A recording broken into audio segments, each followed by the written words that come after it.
Welcome to the Executive's View, the sports podcast where the stakes are high and the debates are fierce. Please welcome your host, Aaron Sirius Simmons, alongside co-host Barry DeVille Jordan.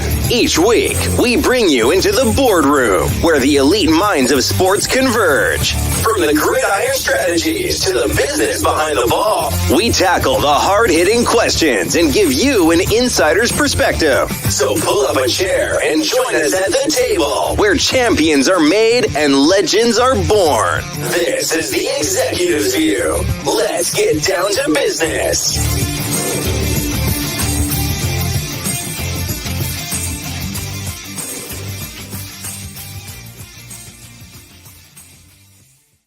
What's going on, everybody? Welcome to the Executive's View. We are the view from on top. You could be anywhere in the world on a Tuesday night, but you're here with the executives, and I do appreciate that.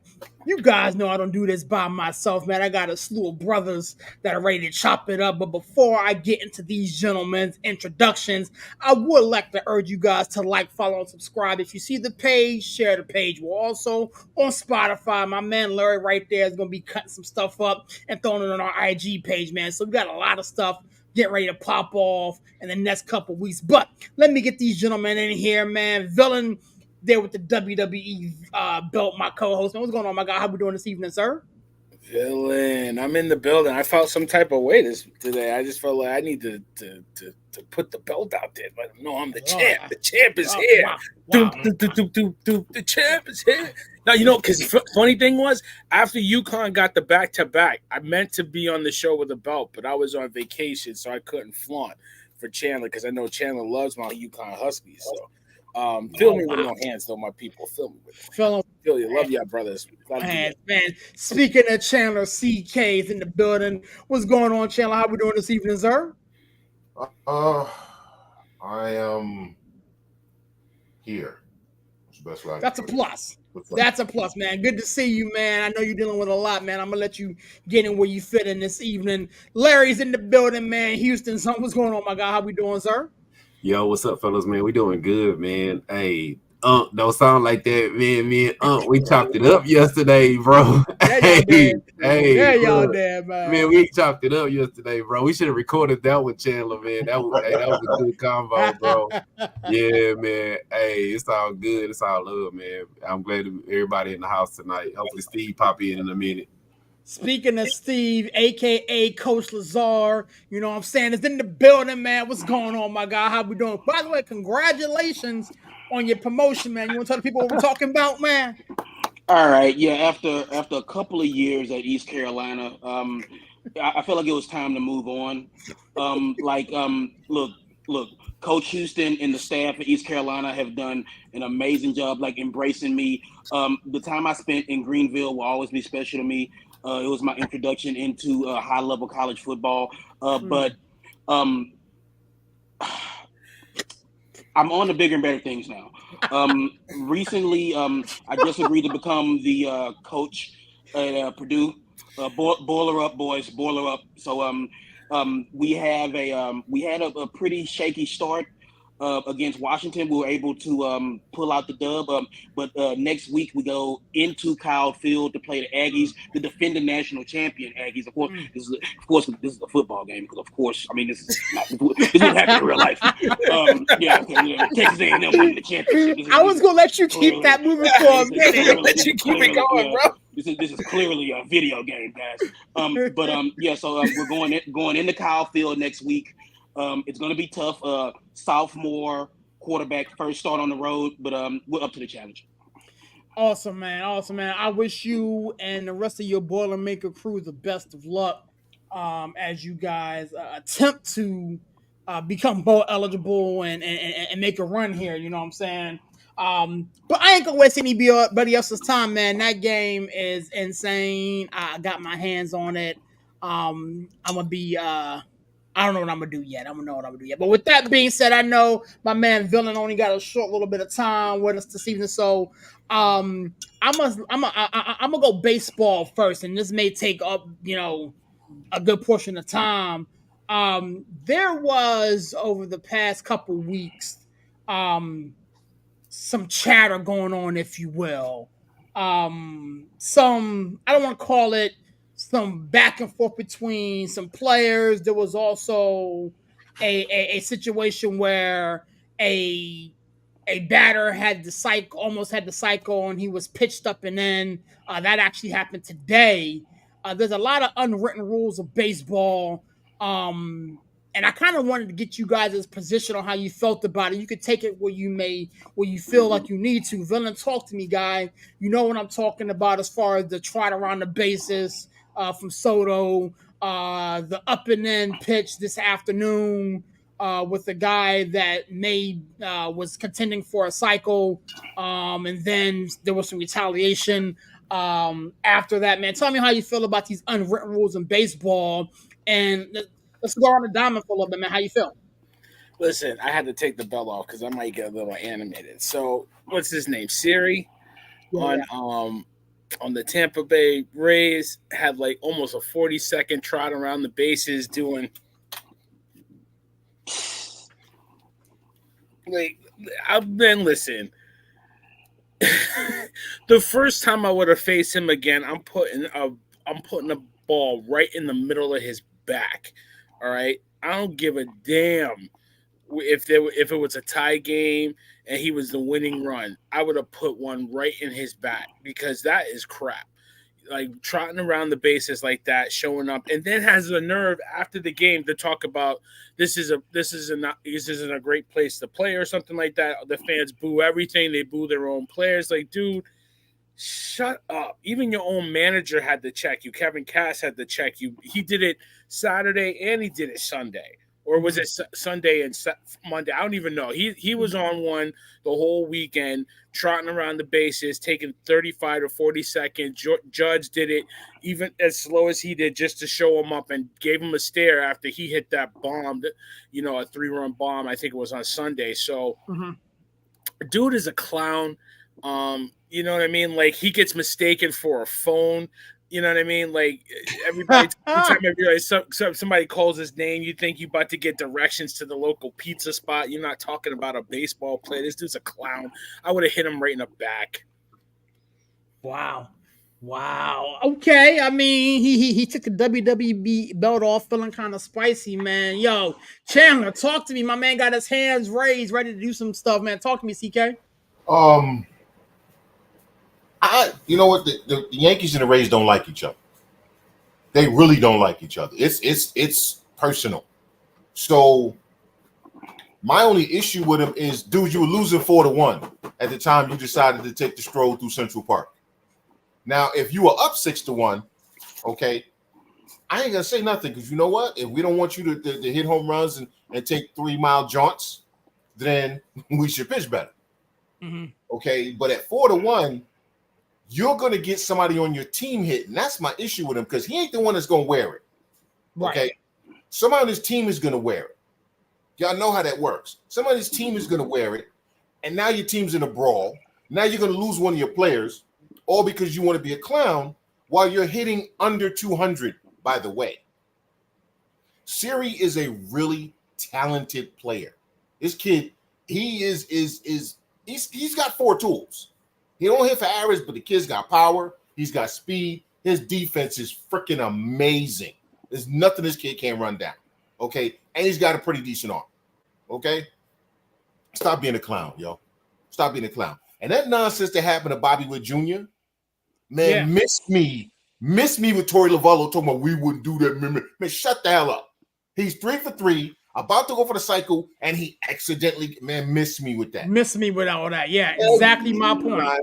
Going forward, if the Royals play the Diamondbacks, somebody needs to wear it. Every single time for the rest of the season. I ain't talking about like the next season, the rest of the season. And then it's the next season, and it's spring training. Okay. He said it's spring training. Go to his house, knock on his door, and throw a ball at his face. Listen, I'm talking about egging his car, the whole thing, man. Flattening his tires, you know what I'm saying? Teasing his kids at the gymnastics meet. Boo, you suck. All of that. Not the gymnastics. He's coming for the kids' gymnastics. I'm coming for the children. There was not the seeds, Chandler, not the seeds. Listen. There's some things you just don't do. No, I follow you, if you Chandler. want to walk him to not let him get the cycle, that I listen. Okay, it is what it is, man. Y'all poor sports, but you know what? That's in bounds. Right. To hit him, Bobby Witt Jr.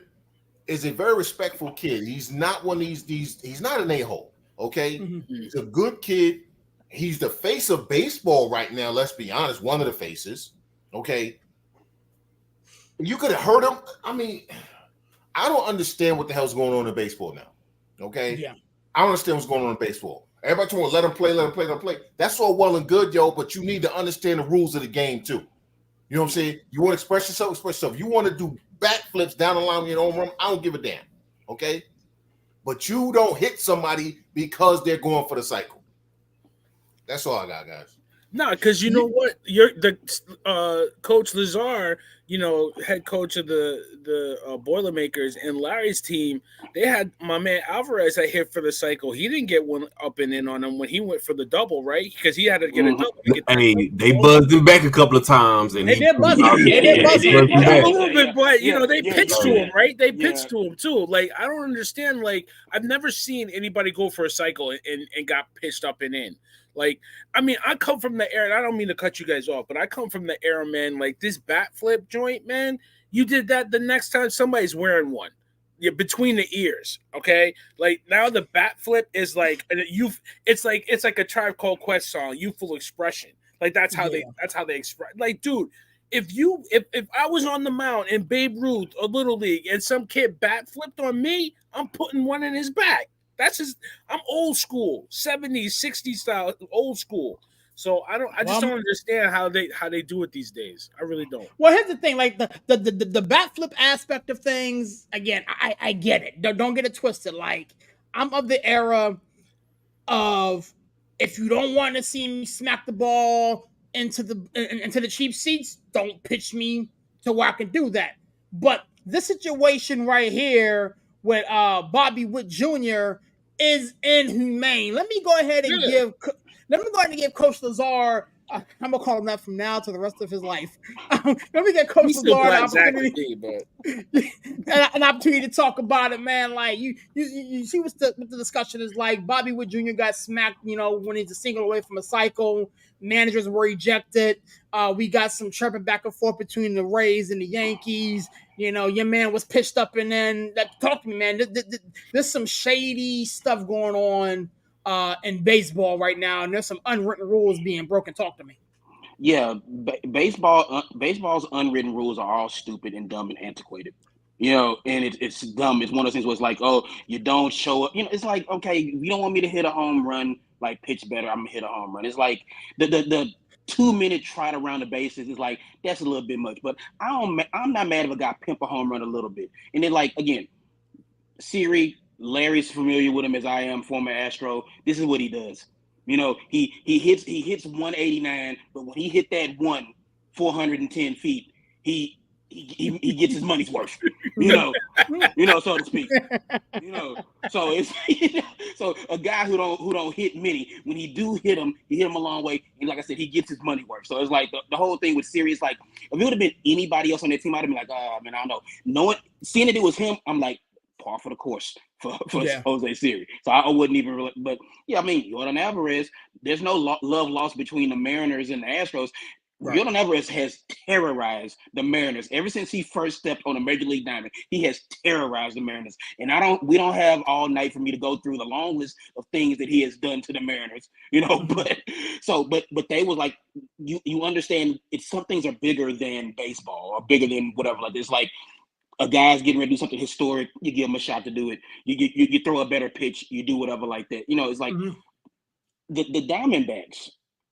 I don't like understand it. It's like, again, like Chandler said, Witt, I mean, he's a good kid. It's not like he's one of these like a-hole, like brash, like in your face guys, whoever that. And I don't mind that, but it's like, to do that to him, who, again, a guy who's one of the faces of the league, a guy who's a good young guy, good young player. He is making baseball matter again in Kansas City, by damn near by itself.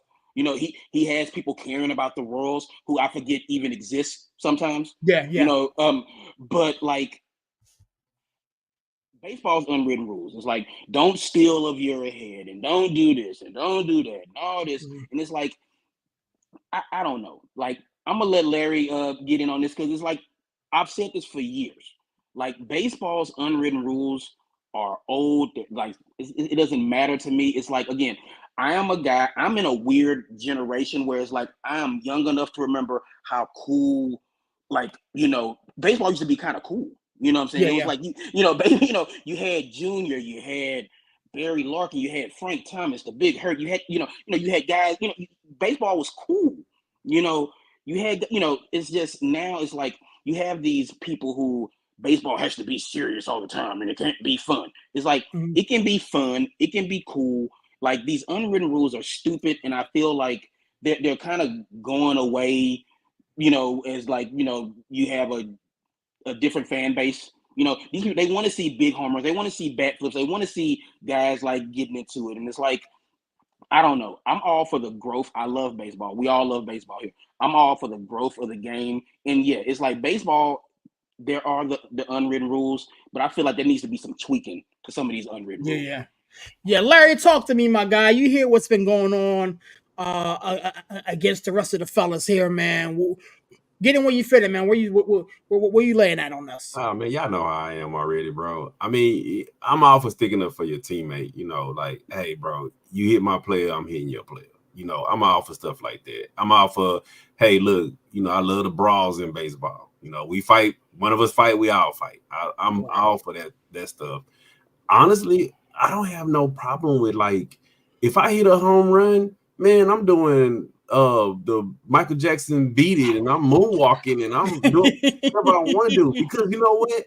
When a pitcher strike you out, they over there pop locking it. You can pop lock when you strike me out, and you can fist pump like you Tiger. I should be able to do what I want to do when I hit a home run. But this is where I'm gonna go with this, bro. And when it comes to baseball gets a real personal with me when it comes to some of that stuff, because it's like, oh, it's a gentleman's game, but how dare you sign this black person to my team? Oh, it's unwritten rules, but we don't allow the N-word to play with white boys. We know the Jackie Robinson story. Get off my field, you know what? So you can't tell me that these unwritten rules are okay in today's age when they were made by people who were literally like, we don't want your kind playing with my kind. So you can miss me with, I'm gonna be okay with your rules. Your rules is irrelevant to me right now. I'm gonna do what I want to do. So I don't have no problem with them celebrating. I don't have no problem with them, quote unquote, breaking some of these unwritten rules, because the rules are irrelevant now. We all remember when football, they could do celebrations. We loved it. We was like, hey, now it's getting into like 7 minutes of the celebration. We loved all the coordination, and Dion coming out with his dance. We love that stuff. Like, man, let these players be players, man. Let them be, do what they do. I just feel like, some of these unwritten rules, like Steve say, man, tweak that stuff, bro, and be like, you know what? If it is what it is, I come from that area. If you don't want to see me hit a home run and jot around, strike me out. Yeah, and I just want to say this real quick. I want to say this real quick. Like, and this is my last point I want to make, because I thought about it after Larry started talking. Hitting a baseball, we've all tried to hit a baseball. Hitting a baseball is difficult, guys. We all know this. Yes. Yeah. Like, I believe hitting a baseball is the most difficult thing to do in sports. Okay, so when one hits a baseball a long way, okay, they have a little bit of a right to, like, hey, look at what I just did. I just did the hardest thing in possibly all of sports, and I hit the ball 400 feet. Again, we come from an age where it's like, I grew up hearing stories about Walter Payton scoring a touchdown and just handing the ball off to referee, and then just going back to the sideline because this is what I'm supposed to do or whatever like that. But it's like, okay, that's fine, and not taking anything away from football, but it's like hitting a baseball is so hard. I was at the batting cage the other day. Boys was out there struggling to hit something else 60. So let alone if I hit something that's coming at me 97 and I hit it 400 feet, you know what? I'm gonna be pretty proud of myself. But then you know what, Steve? This is you know what the problem is though. I feel you. It's only sport that if you fail 7 out of 10 times, you're a Hall of Famer. Hall of Famer. Hall of Famer. But act like you've done it before. Like I'm a humble brag kind of fellow. I'm sorry. Like I mean, I'm humble with it. I'm like Barry. Hold Sanders, on. Nah, You man, can't seriously. You can't say you're a humble brag type of dude, and then in this just particular sat up segment, here with a WWE belt. Forget it. No, Mr. Humble Brag. Okay. Rest of the show. So humble.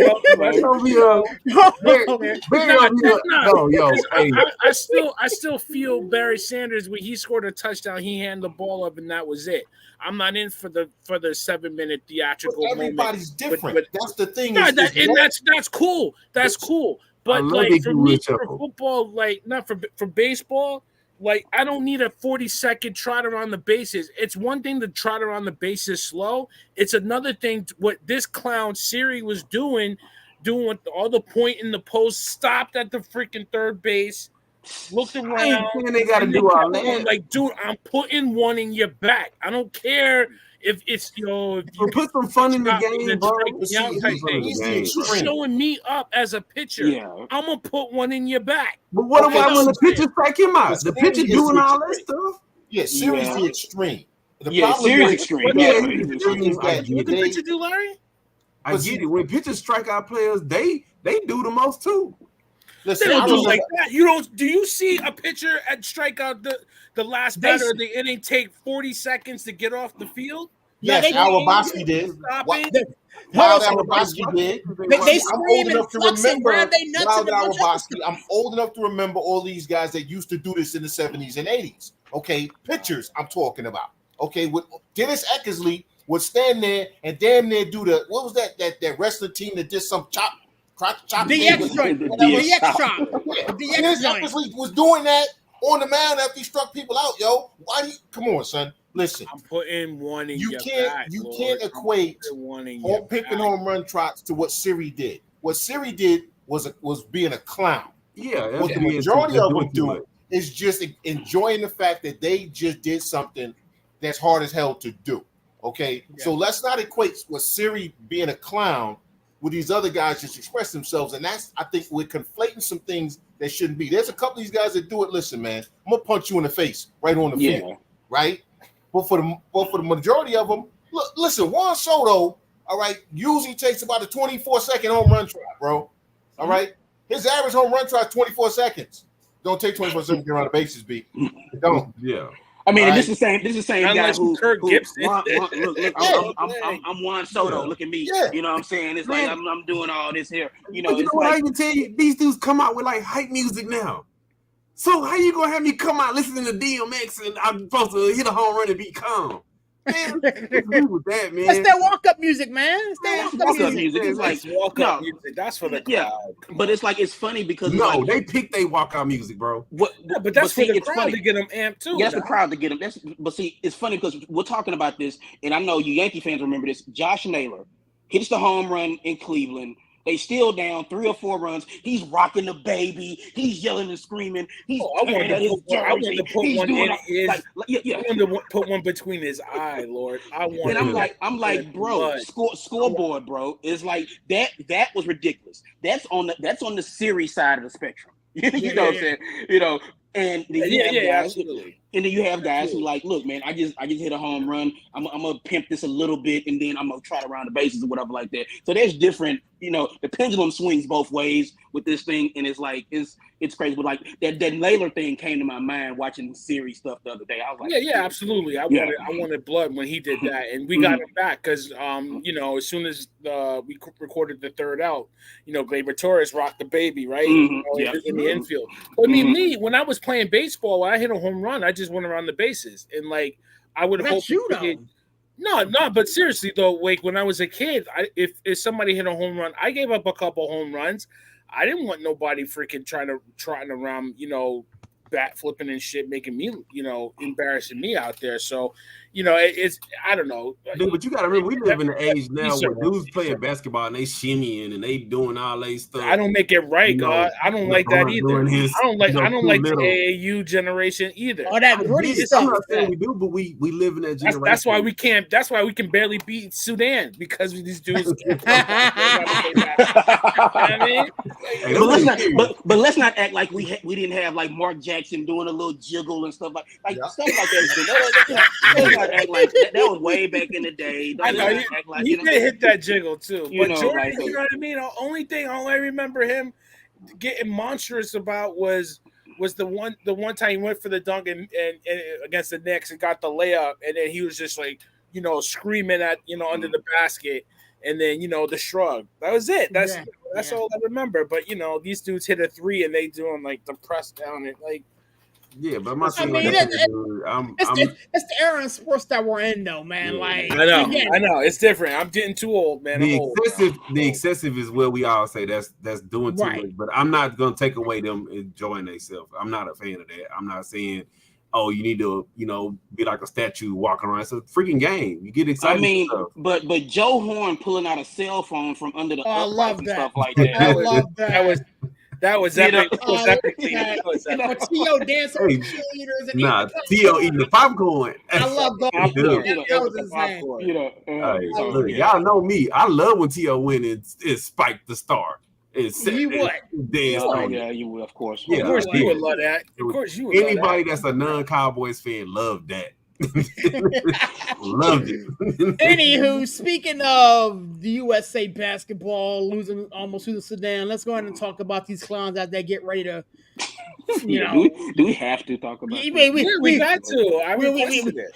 We got to talk about them, man. What the hell is going on with this USA basketball team? It seems like they're playing with their food a lot. LeBron is bailing them out late. Joel Embiid looks slow. He can't play defense. He's shooting himself out of the offense. We still haven't seen KD. Rumor has it that he may not play Sunday versus Serbia. So if the whole issue with Kawhi not being on the roster was his injury and this, that, and the third, KD is still there. And according to what I'm reading from Steve Kerr, there's no intention on kicking him off the squad. So there's a lot of ways to spin this, man. I'm going to let you guys get in when you fit in. Villain, you asked for it. Bat lead off, my guy. Where's your head at? I don't want to do this today. I really don't, because I was about to say, how is Kevin Durant still on this team? But I ain't going. I ain't doing it. I ain't doing it today. But Curry said there's no plans of taking KD off. Listen, my problem is they're talking about like once we get KD back, we'd be good. You got don't you got 11 other all NBAs out here? The problem is they don't play defense. That's the problem. How are you giving up 100 points to Sudan? How's that possible? Bam Adebayo? That's not why you giving up 100 points a game. Play some damn defense. That you wouldn't need. Oh man, LeBron bailing you out of games you got LeBron bailing you out of games. All right, man, come on, seriously, because y'all don't play defense. It's not about the offense. The offense is boring because it's hero ball half the time. Mm-hmm.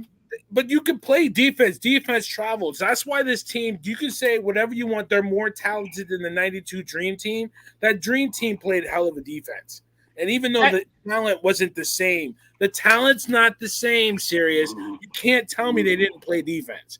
Like, the defense is the easiest part of any all-star game, like for baseball, for football. It's the easiest part to get guys on the field and get them together. All right, defense in basketball is a little different. It's a communication thing. It's your scheme. But that's the same for any kind of defense. You should be able to go out there and one-on-one defend a guy. They're not doing that. That's why they're losing these games. So they better figure it out. And if they think that it's all going to get solved because KD comes back, or if he comes back, okay. So, yeah. Yeah, Coach Lazard, man, talk to me, my guy, man. I mean, we was in the group thread going at it a little bit, man. Get in where you fit in, man. Where's your head at? We talked about this last week. You know, like, and I said right here on this very same air, it's like roster construction. Let's just throw stuff at the wall, see if it sticks. It's like we're the best. It's like I said, it's the American ignorance, like of the rest of the world hasn't caught up since 1992. You know, it's like, you know, the Spain back in 92, much more talent than, you know, than the Spain now is much talent than Spain in 92. Like the world has caught up. We don't have this just, you know, big up. You know what? I'm not gonna talk about the American team. Big ups to Luol Deng and everybody and what they're doing with the South Sudan team.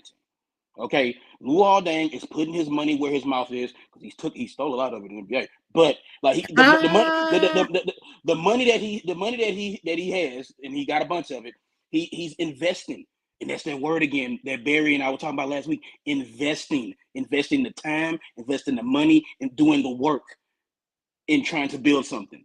You know, South Sudan is about to have their first indoor basketball gym. You know, that they're building right now. It's like, so I'm anxious to see if they're doing this now. I'm anxious to see where this country could be at by the time we getting ready to go to LA. So I'm anxious to see how that is. If they play like this against Spain, they're probably going to lose. They play like this against Greece, they're probably going to lose. They play like this against, you know, Serbia, probably want another crack at them. You know, they snapped them in the head.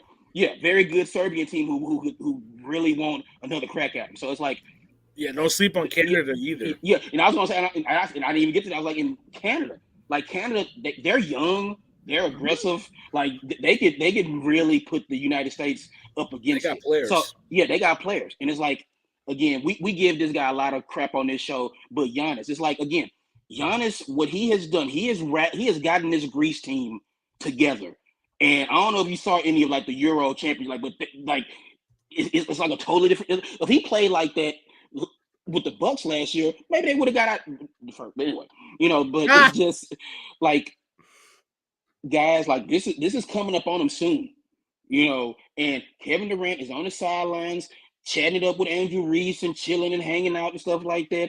And it's just like, you know, they're expecting him to be like this, just, you know, big Band-Aid. You know, it's just like, oh, everything's wrong, and then let's just slap some Kevin Durant on it and everything will be fine. And I just hope that Kerr and the coaching staff can get through to these guys. Hey, y'all, we're gonna have to win these games. Nobody is scared of us, okay? And it's funny because back in the Dream Team, because everybody wants to talk about the Dream Team, these players were in awe of Michael Jordan and Larry Bird and all these guys. And these guys, they play them all the time. They're not going to be asking LeBron and Steph for autographs after the game. Yeah.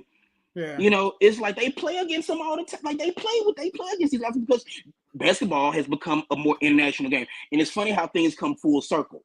The Dream Team, people seeing the Dream Team helps basketball like grow globally. And now here we are a generation later, and like these same countries who would have been like, oh, Mr. Curry, Mr. James, oh, can we take a picture after the game? Now they're like, no, we're gonna bust y'all ass. It's like we play y'all. Oh, you know what I'm saying? We're not scared of y'all.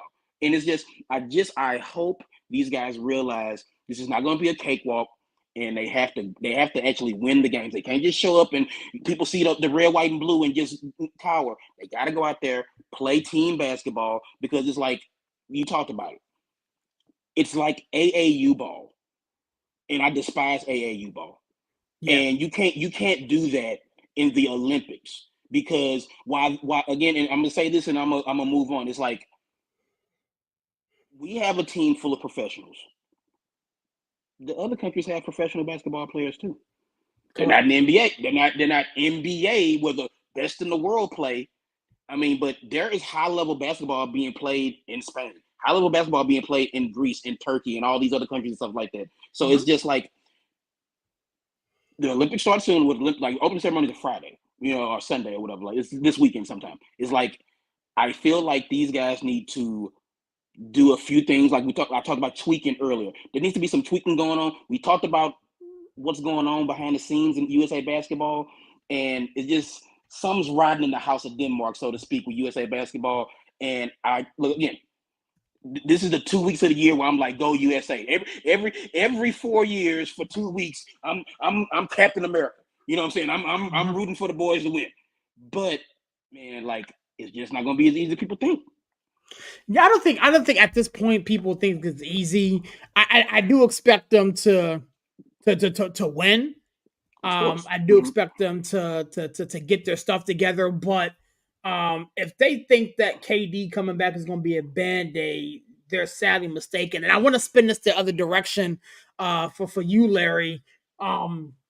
This team was constructed with Kawhi Leonard in mind. Now, Kawhi Leonard has never been one to shy away from the defensive assignment. He straps up some of the best in the NBA. They expect him to strap up some of the best in the world.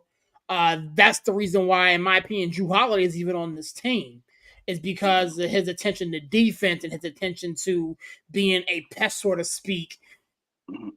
Coming full circle, what we talked about last week to now this week, do you think that the absence of Kawhi is one of the reasons why this USA team is struggling so much on the defense side of the ball? No. One person don't play defense. One person. Kawhi was the glue holding this team together. Who knew? No, it's team defense. It's called team defense, right? Mm-hmm. You know who I blame for this? I blame David Stern and Adam Silver for making the NBA so fucking weak. So weak. They don't play real defense anymore. The rules of the NBA are geared to so offensively. This is why you see teams get up by 20, lose the game by 30. Because it's so offensively geared. And when you're talking about FIBA basketball is actually the NBA old rules. That means you man up, you strap up, you play real defense. If the ball hits the rim, you grab ball. You don't wait for a ball to bounce in your hand. I'm sounding like Steve. You don't wait. It's like Steve said, some of the simplest things. You put ball in hoop. Ball misses hoop. You grab ball. Rebounding is a part of defense. Boxing your man out is a part of defense. They don't play defense in the NBA. They don't play team defense in the NBA. And when you look at somebody like a Kawhi or a Jrue Holiday, they play good defense for NBA rules, not pre-David Stern rules, not Adam Silver rules, but they play original street basketball rules in FIBA. So now when you see these teams, and I'm not saying that the talent level overseas hasn't gotten closer, because the NBA have sent their coaches over there to grow the game over there. Mm-hmm. They've sent, I think what it's called, like NBA, the developmental program that they have. They have coaches that actually go and coach to, see these dudes that are like coming up in these Euro leagues or these overseas leagues to oversee they basketball programs. So the NBA has actually helped their game grow and help these overseas players get better. So you do see like the Giannis's, and you do see like the Doncic's and stuff like that. So the NBA has contributed some of this, but the majority of it is you can't have dudes who play for 15 years without having to play real defense and to say go play defense. You can't say, oh, I grab loose ball rebounds, but I'm not a real rebounder. You can't do that, because these dudes are actually playing. That's the damn team. You got to think about it. They playing outdoors, and we all know how street ball is. Look, if that ball barely come off that rim and I can grab it, hey, we getting that ball. Yeah, I'm getting that ball. Look, no blood, no foul. Yeah. And if FIBA is like no blood, no foul, we can band him up, D him up. Mm-hmm. You can't go into like I said, you can't go into a game thinking that just because we do these things in the NBA, we can do these things in FIBA. And that's not how FIBA basketball is set up. You can't go into FIBA basketball and say, I'm going to shoot 48 threes and I'm going to win the game, because the other team is going to shoot 48 threes. Yeah. So they're going to shoot 87 2-pointers and hit 67 of them while you miss 43 pointers. And you're going to probably lose the game or come close to losing the game. And you just can't do that. So I blame a lot of that on these guys. They just used to playing by NBA rules and not by FIBA rules. And you know what I'm gonna tell you guys? This is just a clear example, right? I'm not gonna go there with certain people, but Steve, you hit it on the head. Giannis has been looking like a beast. But you know who else looks way better in FIBA rules? And when I said people can't compare him to other people, because that dude actually played in a pro men's league and averaged 15 points a game in the men's league. The Niners been balling in FIBA. Mm-hmm. He's been balling with his brother in FIBA basketball because that's what he grew up playing. He grew up playing in that style of basketball, and it shows. It shows. So I mean, I'm not gonna hand the US the gold right now. I think they'll squeak by on talent, but when you look at these games and people wonder why they winning by 1, 2, 4 points. You know, it's not like how it was back in the day where you had guys on that first dream team who played by original rules. Like we all heard the stories of when Jordan got on them, but Magic and Bird, they grew up where it was no blood, no foul. Mm-hmm. They grew up with, hey, look, we box you up, we play defense. So a lot of those guys on that 92 team, they came up in that age. Well, if you put that team right now in FIBA, it probably wouldn't be as big of a blowout, but it would be a blowout. I hate to say it would be a blowout because they used to playing on those rules, and these players they just not used to it. And KD not gonna be an equalizer. KD don't rebound like that. KD don't play defense like that. So you're gonna get into shootouts with all these teams. You just gonna hope that we outscore you. I mean, we got the guns, but at the end of the day, you know, some of them got guns. Yeah, what Made the Dream Team special was their defense. I feel like it's revisionist history. People I literally been looking back at what made them good was their defense. They were scoring, and then the other teams couldn't even get the shots off because they were stealing the ball or they were blocking and stuff like that. Because it was David Robinson and Allen was blocking 10 shots a game. Yeah, Charles Barkley was having 20 rebounds. You had Pippen and you had Jordan on the perimeter, just locking down whoever was on the outside. Locking down. That's what made the Dream Team special. It's like people they beat Angola 117-43. Why do you think they only scored 43 points? You know, it's it was the defense was superior. It's and then something that Larry mentioned about FIBA rules, the smaller lane.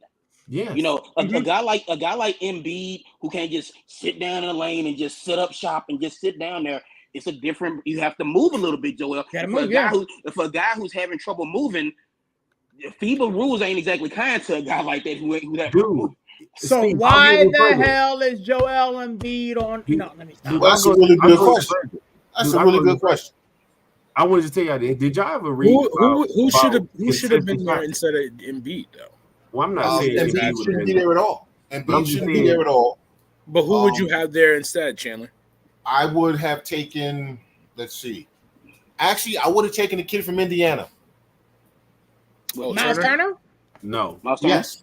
You know who I would put on the team? Big man. Cooper Flag. Miles Turner is a more mobile. Cooper Flag would have been on the team. Cooper Flag. Chen, you know who I would have put on this team? I would have put Draymond Green and Andrew Drummond. Well, Draymond Green was on the team. But I would have put them on the team 4 years ago, right? I would have been mad. I would have been. Drummond's gonna rebound and play defense. That's all you need. We don't need. I would have been mad at that, but see, this is where we get into the whole thing of the coaches not picking the teams. Mm-hmm. This is where we run into that whole thing because there's no way in hell Joel. First of all, Kawhi Leonard was hurt, so he had to be removed from the team. Kevin Durant is hurt, but he cannot be removed from the team. He has to stay on the team. Somebody make that make sense because the math ain't math. The math ain't math. He's one of the good guys. He's one of the buddies. So then you got Joel Embiid, who was looking Kawhi turned down going to the Lakers and spurred LeBron. So you know he's gonna be get him somebody else.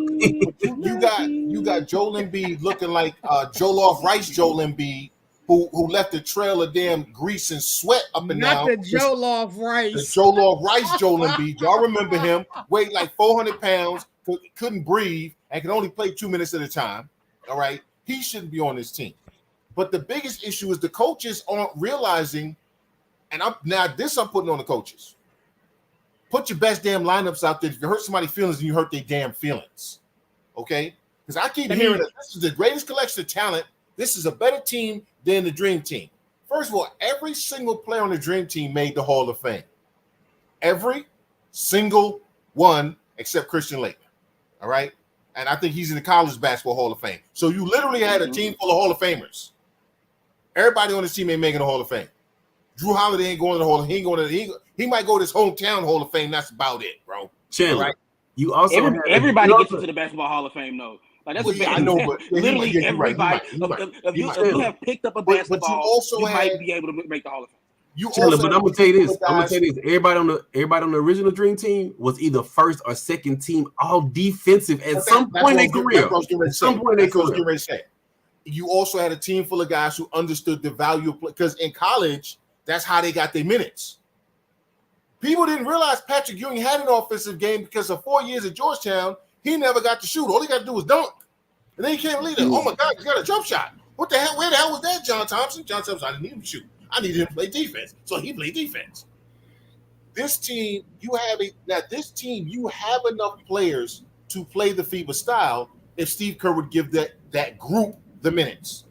And that is the Anthony Edwards, Anthony Davis, Jason Tatum, Drew Holiday, and you pick in either Steph or LeBron, and you just basically keep switching them out. Okay? That's your team. That's your squad that you just should be carrying the bulk of the minutes. Okay? Because that is your best defensive team. That is your most energetic team. That is your longest team. If you think about it, that's your best squad. Why is Joel Embiid starting? See, because his name is Joel Embiid. That's what I'm saying. Steve Kerr up here trying to play patty cake and satisfy. Listen, man, ain't nobody got time for you to be worried about that. I don't give a fuck about Rich Paul. All right? I don't care about Clutch Sports. All right?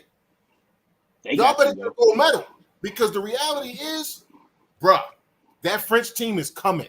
You can talk about Rudy Gobert in the NBA all you want. In international basketball, Rudy Gobert is a beast. Okay? He's a beast. Victor, listen, son. All right? Listen.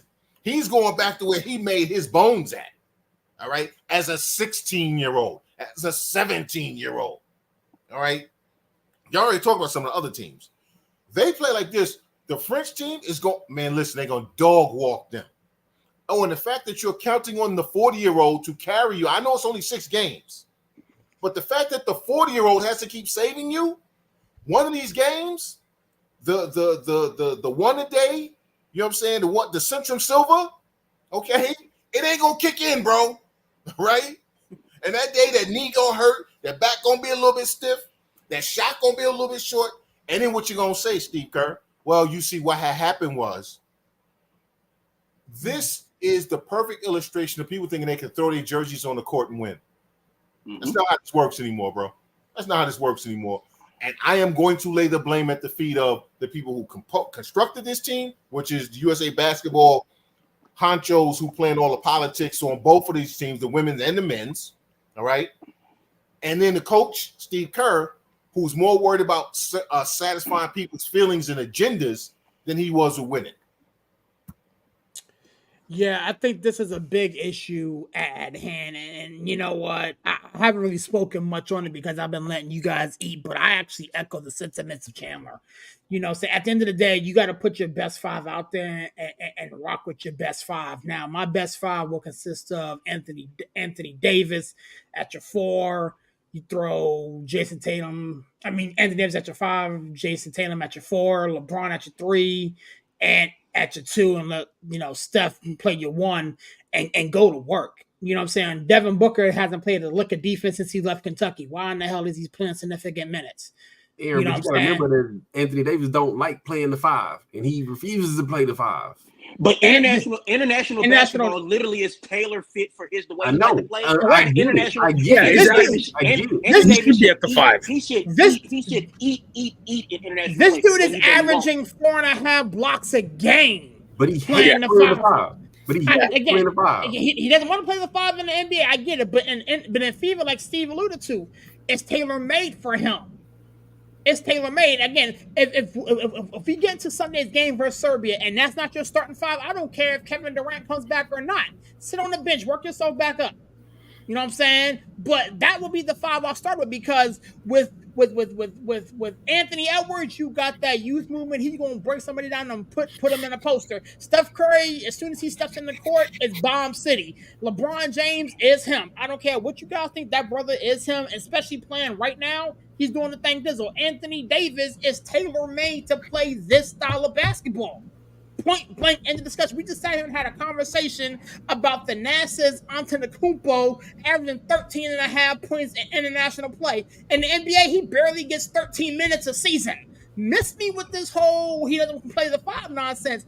That brother needs to be playing your 5. So, but I'm saying he don't like playing it. I'm not saying it's not Taylor to him, he just don't like playing. We don't care if he likes it. It's about the goal. Here's the thing. As soon as you put that USA on your chest, it's not about you. Now, you want to put your Lakers on your chest and you want to toot your own horn, it's a whole different ball game. But as soon as you put that USA name on your chest, it's not about you. It's about the gold medal. And again, to Chandler's point, Steve Kerr.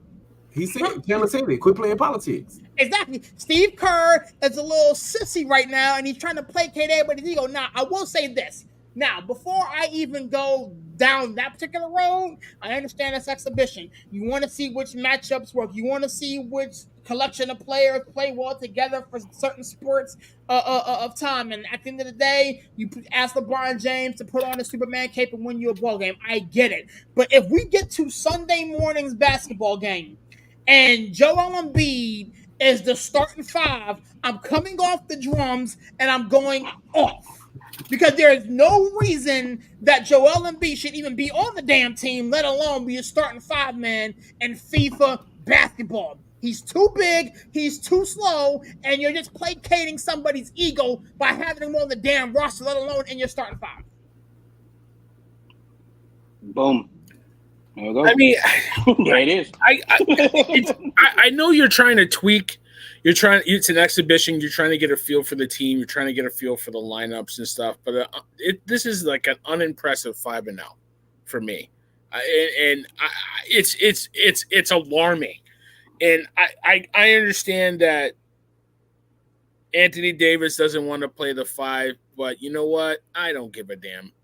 I don't care. You don't got any kind of cachet with me to dictate where you need to play. How many MVPs have you got playing the 4?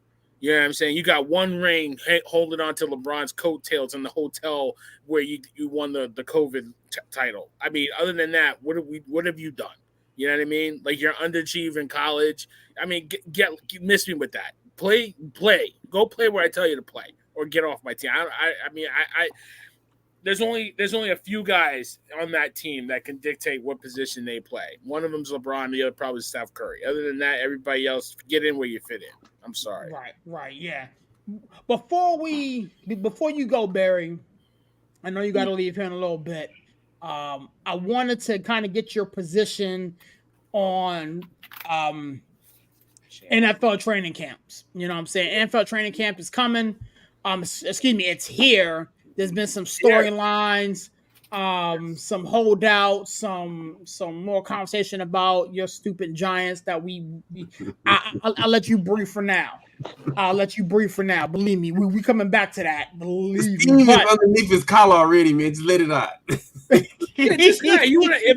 could talk the Giants and y'all could listen. Ayuk reported. Hassan Reddick didn't report. Mm-hmm. All right.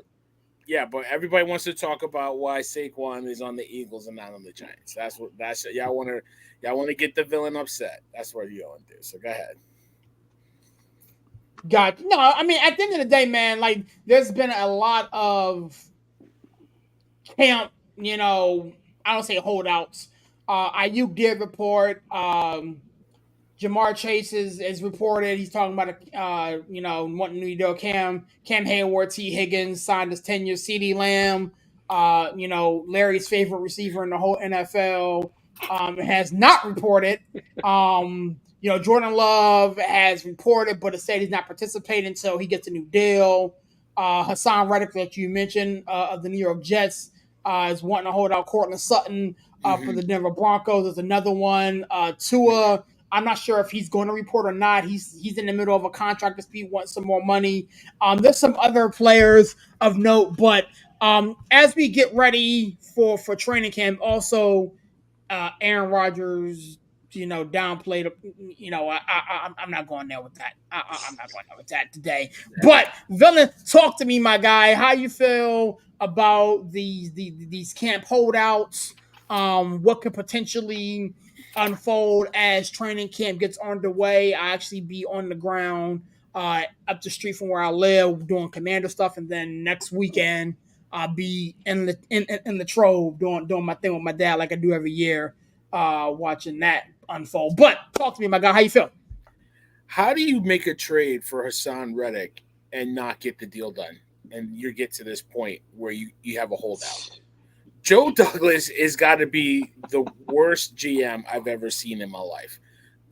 And like the fact that he and Saleh, who both are well under 500, both have a job, it really irks me, because you're just hanging your hat on, oh, well, we didn't have Aaron Rodgers. Like, how do you make a trade for a guy and you don't get the deal done? The Giants made a trade for Brian Burns, and before the trade was done, they had the deal done in place with the extension.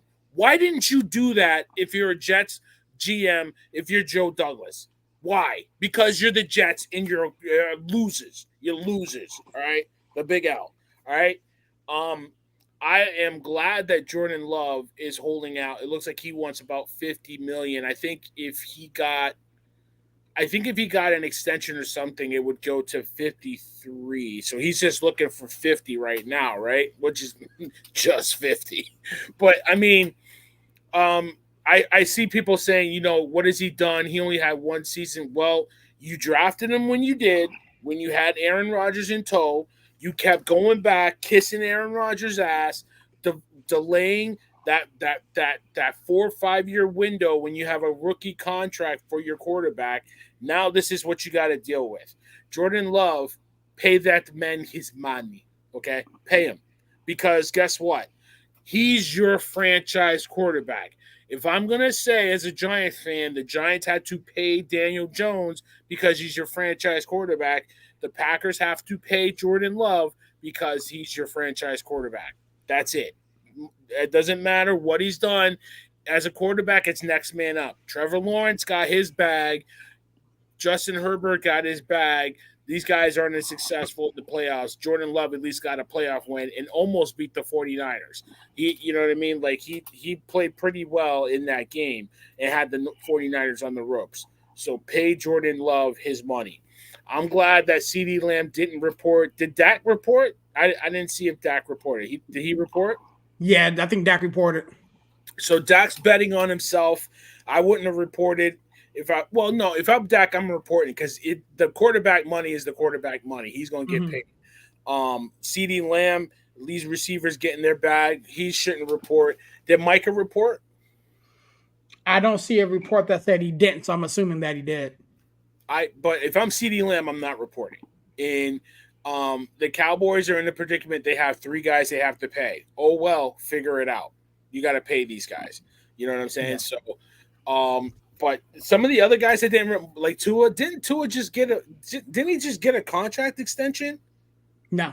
I thought he did. I could have swore he got a contract extension, but I mean, a lot of guys are not reporting it. That's kind of the deal. That's kind of the thing now, to not report.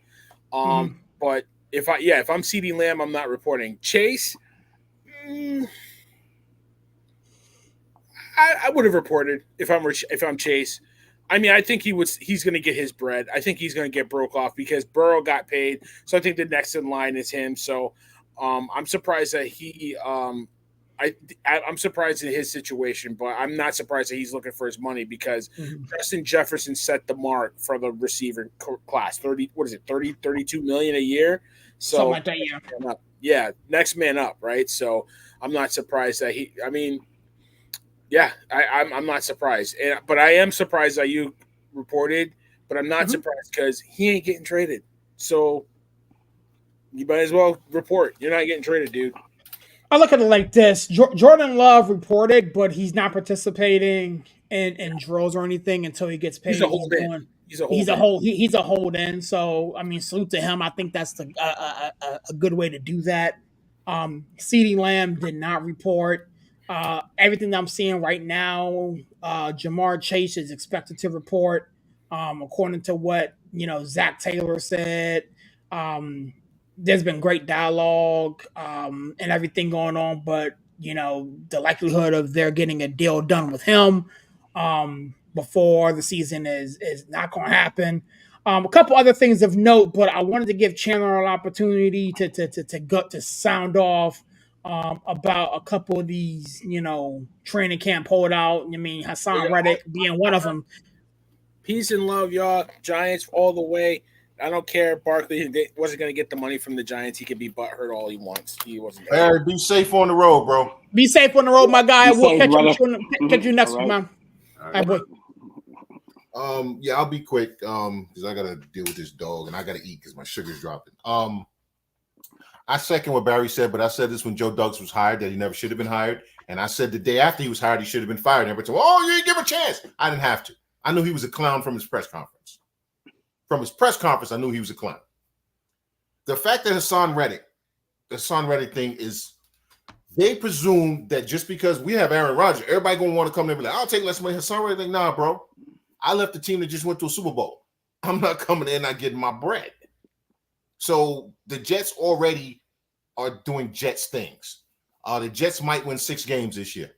Okay, they might win 6 games, and by game 9, Aaron Rodgers is going to blame everybody, including the son, for what's going on. But none of it will have to do with him, even though he'll be playing terribly. Jamar Chase is not going to be a Bengal by the end of the season. Not going to be a Bengal. Okay. People forget who owns that team. Thank you. They forget the Brown family. They're training. What was the coach's name? The coach, the black coach of the Bengals. Marvin Lewis. Mm-hmm. Marvin Lewis fought for years just to get them to pay his assistants. Marvin Lewis always took less than what he should have taken as a salary so his assistants could get paid. Their training facilities are still 10 years behind what everybody else has because the Brown family, this is literally a family business. This is the only revenue stream they got. And they cheap as hell. Okay? Keep in mind that there's an NFL team named the Browns, named after, is it the grandfather? I think it's the grandfather. It's the grandfather, yeah. Okay? Mm-hmm. Yeah. Mm-hmm. And actually, he was cheap then, and he's cheap when he got the Bengals. Right? Yeah. They don't even have an indoor facility to practice. They still practice outside. Yeah. In Cincinnati.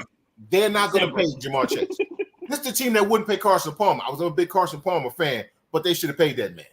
Well, you got Jamar Chase and T. Higgins looking for money right now. Exactly. And neither one of them is going to be with the team at the end. By start next season, neither one will be on the damn team. But you paid Joe Burrow. Big whoop. Big whoop. Okay? You done got rid of everybody else, but you paid Joe Burrow. Okay. Oh, by the way, we've seen Joe Burrow without Jamar Chase. We've seen that version of him. That was his first year. You forgot they gave the Texans Joe Mixon for a bag of peanuts. Exactly. Yeah. So the Bengals are doing Bengal things. Okay. Bengals doing Bengal things. They screwing this up. I have no sympathy for Jerry Jones because we've said this many times. These owners hate to play players early, but then they complain when they wait to pay them, and then the price is going up. You could have paid CeeDee Lamb a year ago, and you have him right now for about $20 million a year. Yep. Locked in. If you'd offered CeeDee Lamb last year $20 million, he'd have took it like, oh, please, thank you very much. Okay? If you'd have offered Micah Parsons something about $10 million less than whatever the going rate is right now, he'd have took it. If you had offered that $40 million last year, 40, 45, offer basically the same thing he was already getting, maybe up in maybe $2 or $3 million, he would have signed it. So now you have to give him 60. Okay? These owners are stupid. They're smart, but they're stupid because they're penny wise and pound foolish. That's an old person saying, which means that you worried about that penny, and the pound is the British thing, so call it penny wise and dollar foolish, but you're missing out on the damn dollar. You squeezing that damn penny, but you done lost the damn dollar because you're not paying attention and you're being cheap. But it is what it is. I appreciate being here with you guys tonight, man. I really do. I haven't been doing all that well. Y'all know that. Yeah. So I'll say this, man. It's okay for veterans. It's okay to struggle. Hell, for anybody, it's okay to struggle. Everybody struggles. Everybody goes through things. Whether you have PTSD, whether you have mental health issues, whatever. Everybody has problems. Okay, we all suffer in some kind of way. It's okay to say when you're struggling. The trick is to try not to stay in the struggle, which I'm trying not to do. It's why I kind of came that while I called Larry yesterday on the phone. Why I even talked to Steve tonight. I'm trying to find ways to get myself at least on the uphill climb. We was into it yesterday, man. That was a good convo. You know, it's okay to struggle. Just try not to stay in the struggle. 22 veterans commit suicide every day. You don't have to. Nobody has to, although it does seem like an option sometimes. It's not. It's not. So with that, appreciate y'all guys. Y'all have a good night, man, and I will talk to y'all next week. Hey, man, if you feel like picking up the phone, man, call me, bro. Hey, like I say, man, that was a good convo. If y'all ain't heard, man, me and Uncle's on the phone for about 3 hours yesterday, man. Hey, love every minute of it. Loved it. Yeah, he's hit me up. He's hit me up a couple of times too, man. I mean, here's the thing: like this ain't the closeout portion of the show, man. But ultimately, man, it's a brotherhood in this building, man. It doesn't matter what any one of you guys are going through something, man. We sit there and talk trash on the text all day, man. When life hits you, man, we got you. But that being said, Larry, I wanted to throw it at you, my guy. You was the only one that haven't really spoken yet about this camp situation, these potential holdouts, these hold-ins. You know what I'm saying? You shot me some nonsense today about your boy. So, I mean, if you want to sound off, but be my guest. Hey, it's gonna be fun, man. You know the best part that I love about training camp, right? Football's back. Football's back. I mean, we always gonna talk about football. Football's never really gone. Football's like that roach you've been trying to kill for 3 days. You keep running between the cracks, and then you see him again, and you try to step on him again. You keep running back. It's never really gone. You might have killed him, but his little brother will come around. It's never really gone. But football, you got to keep up with the storylines in the offseason. And I hate to say it, but I always be saying it. Larry was right. I was right. Dak is holding the Cowboys hostage. He's literally holding them hostage. And now I love it because, Aaron, remember what I told you earlier? Smoke and mirrors, man. That's gonna be my theme of this whole dialogue. Smoke and mirrors, man. Dak says, it's not about the money. I don't care about the money. I would play football for free, but you're unsigned. And you watching that price tag go up and up and up and up and up. And there's nothing they can do about it. If Dak was not playing for the money and it wasn't about him getting his $60 million, he would already be signed. Anything less than $60 million, he would already be signed. But they can't sign him for $60 million because then they would be over the cap. That's the reason why they're trying to get him down. That's the reason why they can't pay CD. That's the reason why they can't pay Michael. That's the reason why they traded back and they took a linebacker who slotted so low.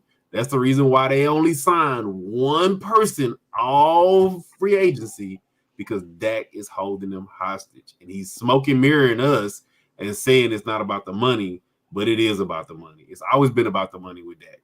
Even on that first negotiation, he drug that out till he could squeeze Jerry for every nickel. And I freaking love it. I love it. I love it. Because at the end of the day, they're going to have to make a choice. And Aaron don't want to hear it because Aaron wants Ayuk. But I told him the easier play would be going to Jerry and be like, look, Jerry, you got to pay Mike. I mean, you got to pay Michael. You got to pay Dak. Dak got you a barrel. Look, we'll give you these conditional picks for CD. Hey, Hey, you know what it is? It's kick a man while he down. You know. I mean, Omar Khan is probably. I'm not gonna lie. He probably has made that phone call. Yeah, I mean, kick Because him while he down. he's pretty good at pulling triggers on stuff. So especially when you got him over the barrel like that. Right. Everybody knows. Everybody know that they're not going to be able to afford to pay all three.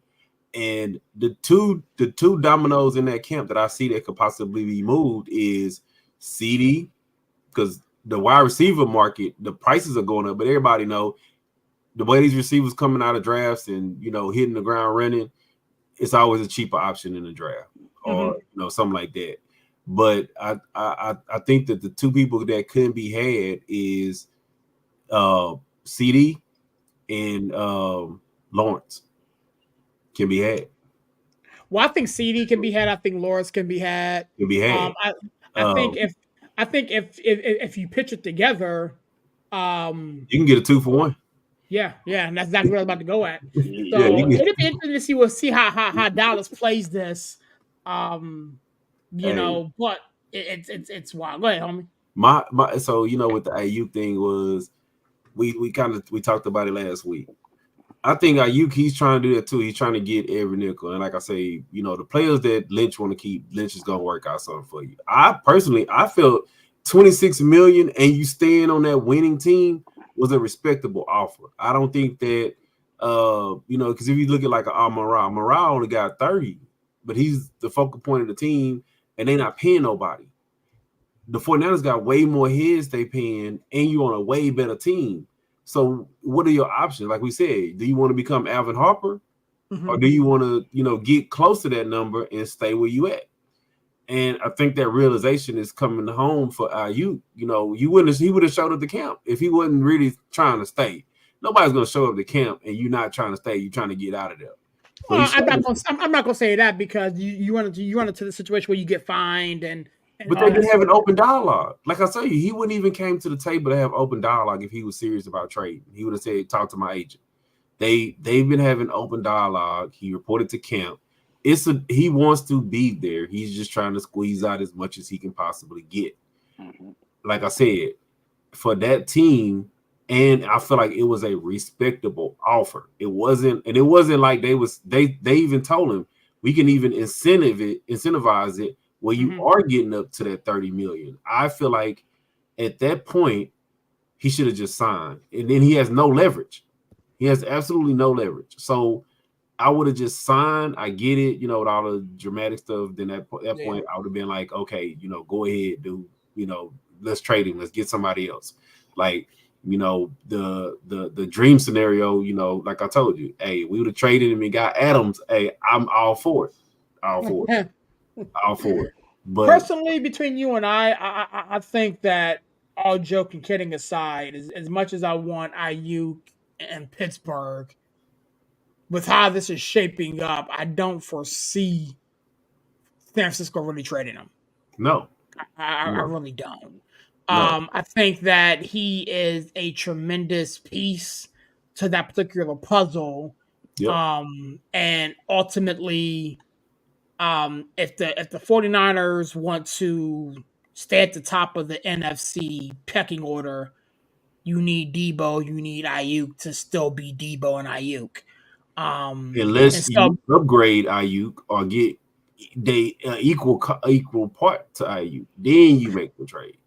But the thing is, like, we're sitting here on the executive's view saying that GMs in their respective, buildings are saying the exact same thing. So once again, this is chess, not checkers. Right? Yeah, because you know the reason why I said that, right? Because the reason why I said I would have been okay with the Adams deal is because Adams would fit under our cap.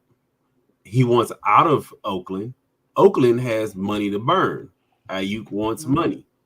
Trade Ayuk for Adams, right? Adams has played in a West Coast, quote unquote, Shanahan offense.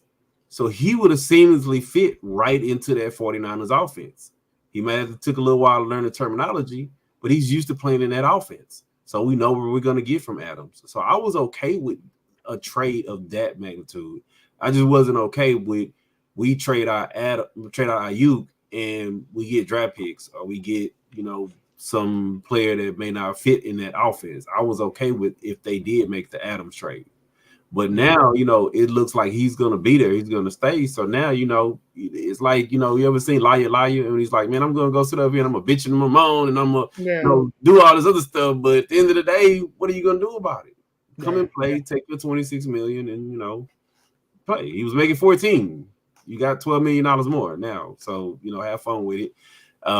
You know, like I said, all these other whole lots, I'm going to see how they shake out. I do think that the Jets thing was so stupid. That was so dumb. But you know what? It made me think about it after we saw it. They traded him for a conditional pick.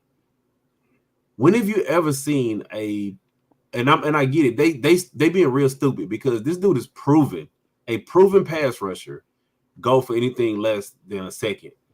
When have y'all seen a proven pass rusher go for anything than a second? Never. But it was conditional because the Jets probably said we'll trade for him and we're probably not going to re-sign him, or we're probably not going to keep him. And they traded for him knowing he wanted a contract extension. And that's the reason why that pick wasn't higher than what it was. Brian Burns, you know, Barry hit on the head. Brian Burns went for that was stupid too because they could have got 2 first, but Brian Burns went for a second and a fifth and something else and some future pick. But it was still a second round pick. Hassan Reddick, who got like 40-something sacks in the last like 3-4 seasons, went for a conditional pick. Stupid as hell. Why would you trade for a proven pass rusher to not pay that proven pass rusher for him to just leave? Like it for him to hold out, it made no sense. It made no sense. The story of training camp so far for me, and I'm going back to my 49ers roots, was the Bill Belichick story. I saw that. He turned you down. Oh my God. Well, you know, the story was he wanted to go and work with his son. His son took the job at Stanford. So he wanted to go and work with his son. But oh my God. And and Shanahan literally told him, Kyle said, you pick your position. If we just had that guy being a special assistant to the defense. Oh my God, dude. And Bill Belichick is like having the Bible of football on your team where you're like, Bill, what do you think would stop this play? And what do you think would stop this player? And Bill, what would you do in this situation to counter this? And Bill would be like, hey, I ran this 83 times in 1986. And it's like, stop it. And, you know, hey, this player has, you know, a pinky toe injury and he can't run left, force him right. You know, Bill Belichick is that type of a brain that you just get in the building. And I would have been like, oh my God, if he'd have just, like I say, they could have gave him like some made up title, like VP of special teams, defensive coordinator / assistant coach / assistant head coach / concession stand manager / parking lot director, VP. They could have gave him whatever the hell he wanted. Yeah, but, I mean, special assistant to the coach. And yeah, I mean that can be whatever you want. Like Steve Spurrier is a special assistant to the coach down in Florida. Coach Spurrier come in there, talk shit, and then leave to go golf. Yes, and they pay him $500,000 a year to do that. Draw the game. I mean, Brian Flores was the same way in Pittsburgh. I mean, he was the football coach. You seen the pivot episode with Mike Tomlin? Brian Flores was out in Pittsburgh. Like, dude, you come in, you drop the game plan and go home. Thank you. Yeah. Go golf. We'll anyway, Steve, talk to me, my guy. You was the last one I really talk on this camp stuff, man. Where's your head at? So I'm just like, it's funny. Now I'm gonna give people some advice with football being back and camps are underway. So go to x.com and then like follow a couple of beat writers from every team or from most of the teams that you really follow and stuff like that. You can put together a list to where your feed is nothing but that, you know. So today I'm on X and there's a lot of other stuff going on in the world that we won't touch on, but it's like It's just that all these training camp blurbs, and like I said, it's a very good tool because like you get on the position battles and what's going on in all the camp stuff like that. And like I said, just because we are a podcast of the people, we're a show of the people. And I'm just passing on this information. This is something that I do to stay informed on the entire league. It's like I got enough Texans out, put on. I don't need to know anything more about the Texans. Like I get plenty of Texans tweets and things like that on my timeline, but that's just something that I do. But in doing that and looking over through my timeline, I'm just like, it's funny that you talked about Bill Belichick. It's just like here it is, the New England Patriots. It's a new day. For the first time in 25 years, somebody named Belichick or Brady's not on the sideline in Gillette Stadium. It's weird.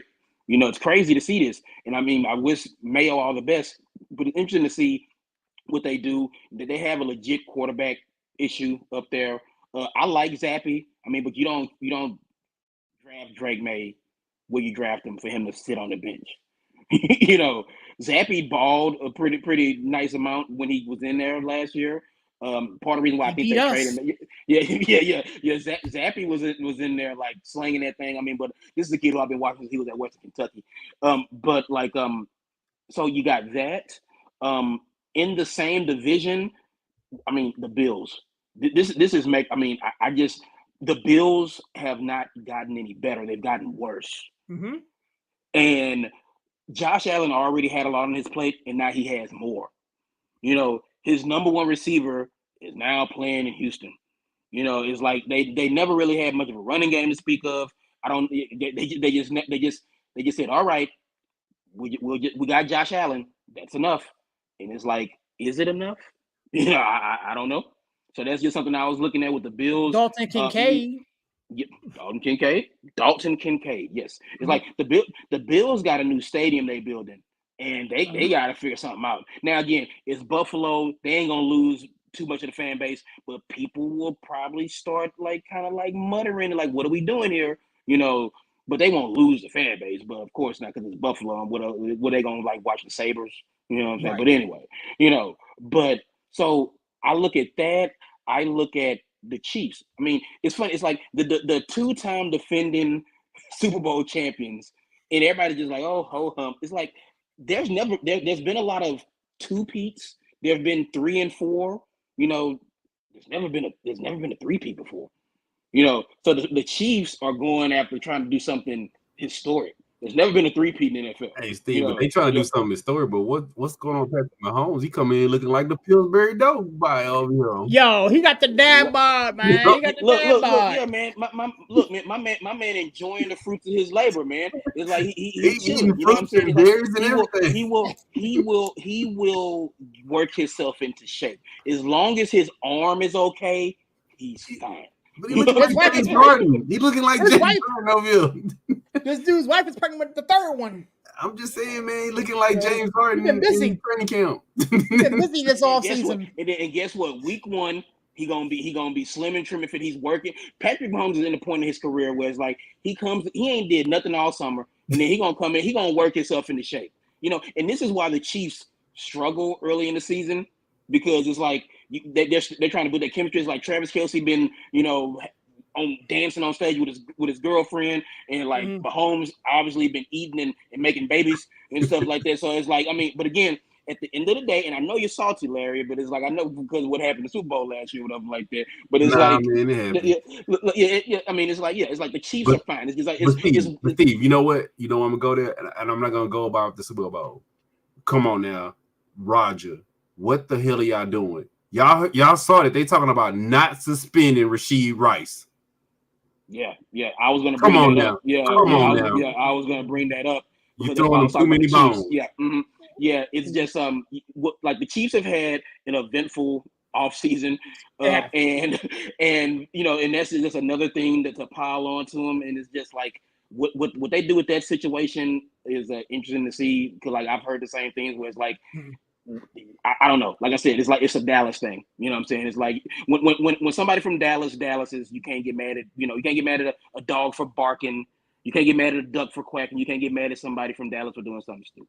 That's what they do. But anyway, like yeah, but I'm saying, Steve, like anytime, like even with the the guy from the Saints. They was like, oh, well, he's potentially facing 4 to 6 games. Mm-hmm. They said they called the league office, and Roger was like, call me back later. Yeah, And, yeah. I mean, it's just like Roger Goodell is taking a very Adam Silver approach to his discipline as of late.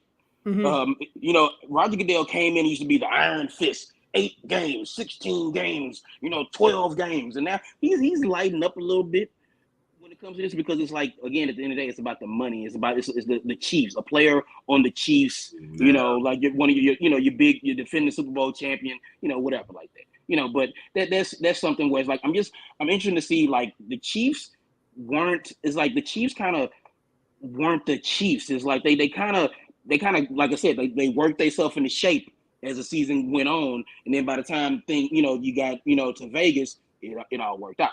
It all worked out by the time they got there. But I'm just looking around. Like I said, I was looking early, like the Cardinals. I'm just like I said, I'm trying to go off the beaten path because on this show we're gonna talk Steelers, we're gonna talk a whole bunch of Giants, we're gonna talk 49ers, we're gonna talk, so I'm just trying to like bring a different like, because there's 32 teams in this beautiful league that we love, and I feel like we only gonna talk about 4 of them this year. Well, if I mean, CK is gonna bring up the Jets. We know CK is gonna bring up the Jets. So there's gonna be 5 represented here. Yeah. So it's 32 teams. We're gonna talk about 6 of them, and then but anyway, unless those other teams are playing one of our teams or whatever like that. Let's pick a team of the week and we rotate it. I'm down for that. Actually, that's a good idea. That's a good idea. So like I was talk offline about that. Like I said, I was just looking like the Cardinals who were getting their teeth kicked in all year until guess what? Their quarterback came back. And the Cardinals look like a real football team that lasts like 6 weeks, 7 weeks of the season. Now, they weren't winning a bunch of games, but you could see they were playing better. So then now Kyler's going to come back. He's going to be healthy. And the division has gone under a little bit of changes. It's like, to say the least. So I don't think the Seahawks will be as good. The Rams, you lose a first ballot Hall of Fame like Aaron Donald, and things are going on out there with the Rams. The 49ers are constant, but I mean, it's just, so I like the Cardinals. I like, they got Harrison Jr., Kyler be healthy. Like they are building something, I feel like, in Arizona to where don't take the Cardinals lightly. I think they are ready to do something. And you know what? I know it's too early for predictions and stuff like that. I think the Cardinals, we're going to be sitting here in week 14, 15. It's like, man, the Cardinals are in the playoffs. No, I just think it is something where it's like, look, we know 3 or 4 teams that made the playoffs last year won't make it this year. Mm-hmm. That's just how the NFL goes. And seeing how the Cardinals played, and they have a pretty good defense. So they have a very attacking defense, which they cause a lot of turnovers and like takeaways and get takeaways. So it's like I'm just looking at a Cardinals team out there in the desert that I feel like some people are kind of not taking seriously. And I'm not saying they're gonna win the NFC West and they're gonna do this, but it's like it give me a thing was like, hey, after 12 games, the Cardinals look kind of good here. Like they in some position to make the playoffs or whatever like that. But and one last thing I wanted to talk about was, of course, the team that plays about 20 minutes from where I'm sitting right now, the Pittsburgh Steelers. Of course, because I'm here and I hear it all the time from the beautiful young lady who's in the room next to me. So I have no choice but to talk about the Steelers. Even if Sirius wasn't on this show, I would probably throw some Steelers stuff out. But I am anxious to see, and it's been a big topic of discussion locally about just what do the Steelers do down the line when you have Russ maybe not playing as well. Do you pull the trigger? Do you put Justin Fields in there? I feel like people forget that Justin Fields is just sitting there like, hey, and Russ isn't, and I don't even want to I hate bringing up Russell Wilson's name with Larry on here. I really do. You know what I'm saying? But I have to, because again, like the Steelers are in a position to where I just think that the Steelers could go anywhere, but they can win 8 games. They can win 11 games. I got them in between 8 and 11 games winning this year, and it's just what Steeler team will show up. Because people forget. Again, I'm not just saying this because where I'm sitting at and who cooks my meals for me and stuff like that. But that Steelers team, when they like health was a big issue last year for the Steelers. You know, and like when we saw the Steelers healthy and everybody like together, the defense was flying around. Like Ogunjobi, like I love that kid. Like he's fantastic. It's just like, you know, TJ Watt is TJ Watt, defensive player of the year, best defensive player in the NFL. TJ Watt. I'm gonna go ahead and say that. I don't care about your metrics and your made up stats for Myles Garrett to make believe that he's better. Anyway, the Steelers are a team where I feel like if they stay within themselves, and that's always Russ's problem, you know, and I don't think Tomlin will allow him to do that like other coaches have. And I feel like if the Steelers just Stiller, you know, so to speak, you know, and Sirius knows a little bit what I'm talking about. If the Steelers just Stiller and just be the Steelers and don't try to be this high flying, let's chunk it around. Let's do like it's like 3 yards in a cloud of dust, play good defense. And I just feel like the Steelers could do something here. Like I said, between 8 and 11 wins, and like the AFC North just as a whole is wild. You know, it's just, you know, like, I mean, the Browns defense is fantastic. We're talking about defense. Browns defense is fantastic. They have a very nasty man at quarterback, but that's neither here nor there. But the Bengals, you know, Cody Rhodes, you know, walked into camp today. Mm-hmm. You know, like, it's just, my thing is the NFC North. I mean, the AFC North, like they're doing this Hard Knocks thing. I can't wait for that. It's like, I mean, Barry isn't here, so it's like the Giants Hard Knocks, while it's been entertaining, well, I am chomping at the bit for this AFC North in-season Hard Knocks. It's going to be fantastic. I can't wait. They're probably already starting to do some filming for it just to kind of like follow from training camp to through the season. And, of course, I say the best for last, the AFC South.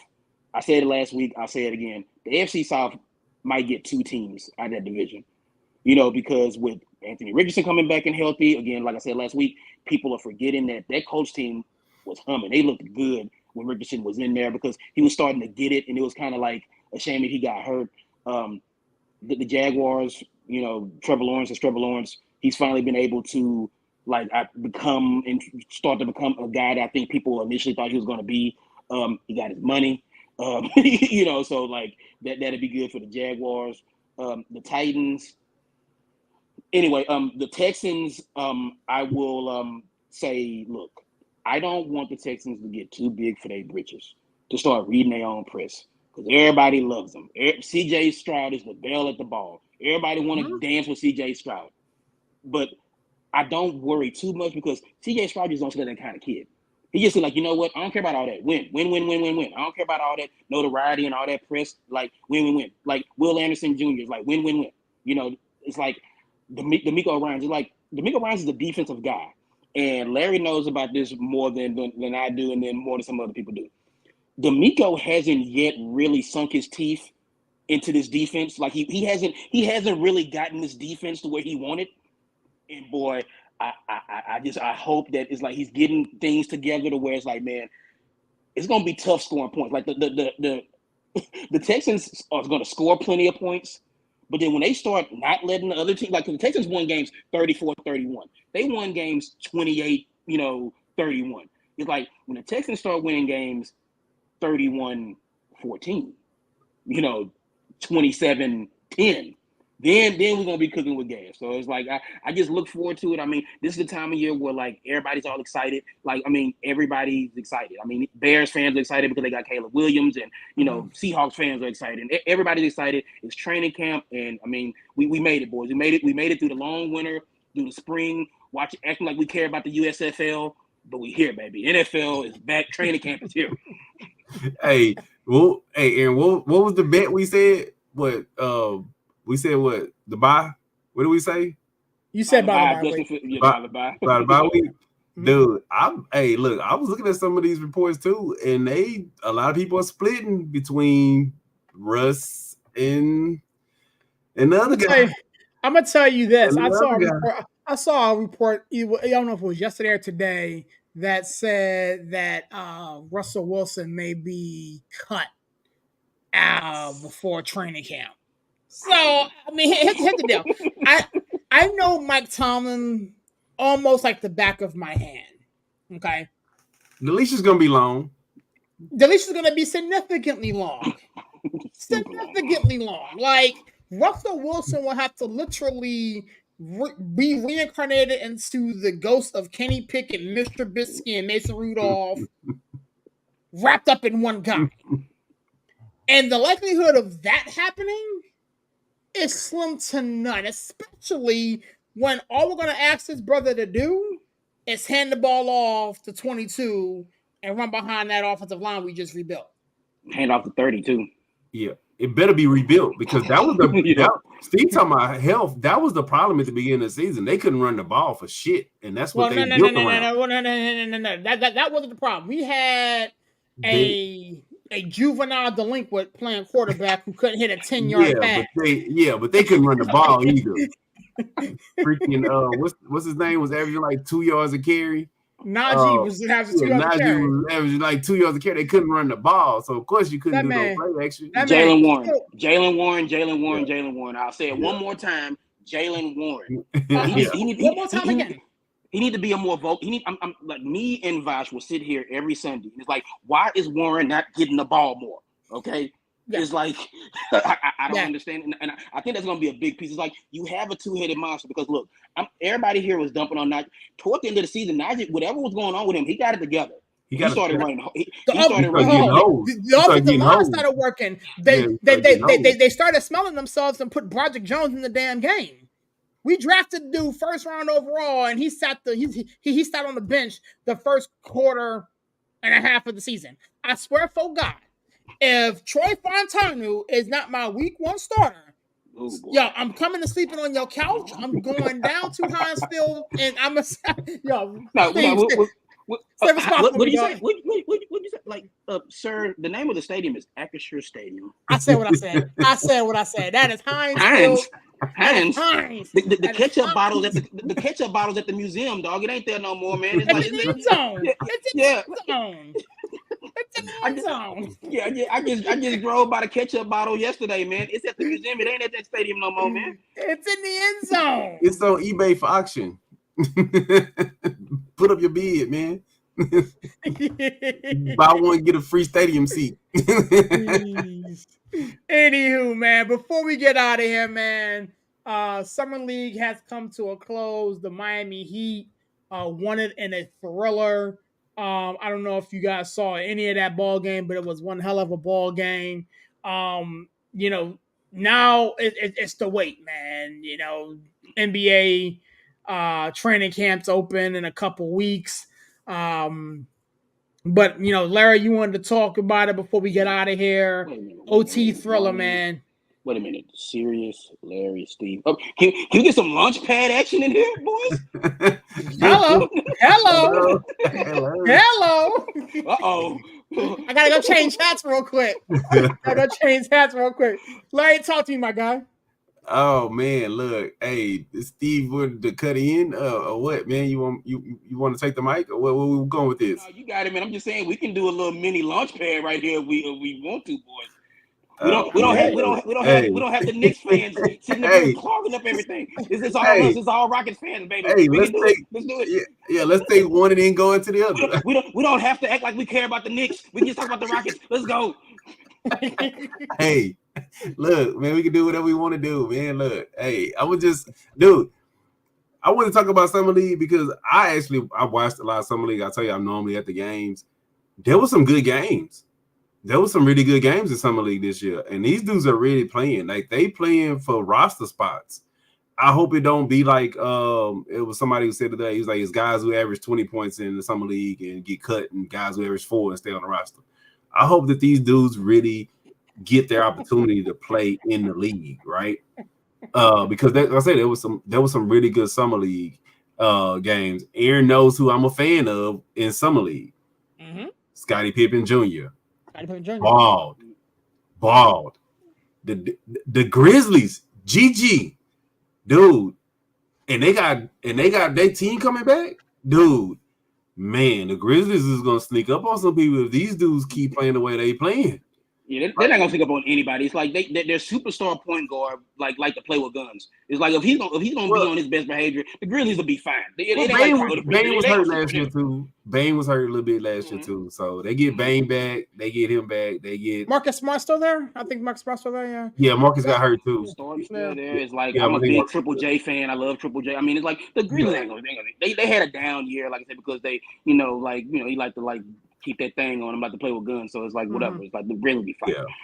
Yeah, but the summer league, like I say, it was some good games. I love what I seen out of what's the dude Ware from the Heat. He played pretty good, dude. Josh Christopher. You talking about launch pad, bro?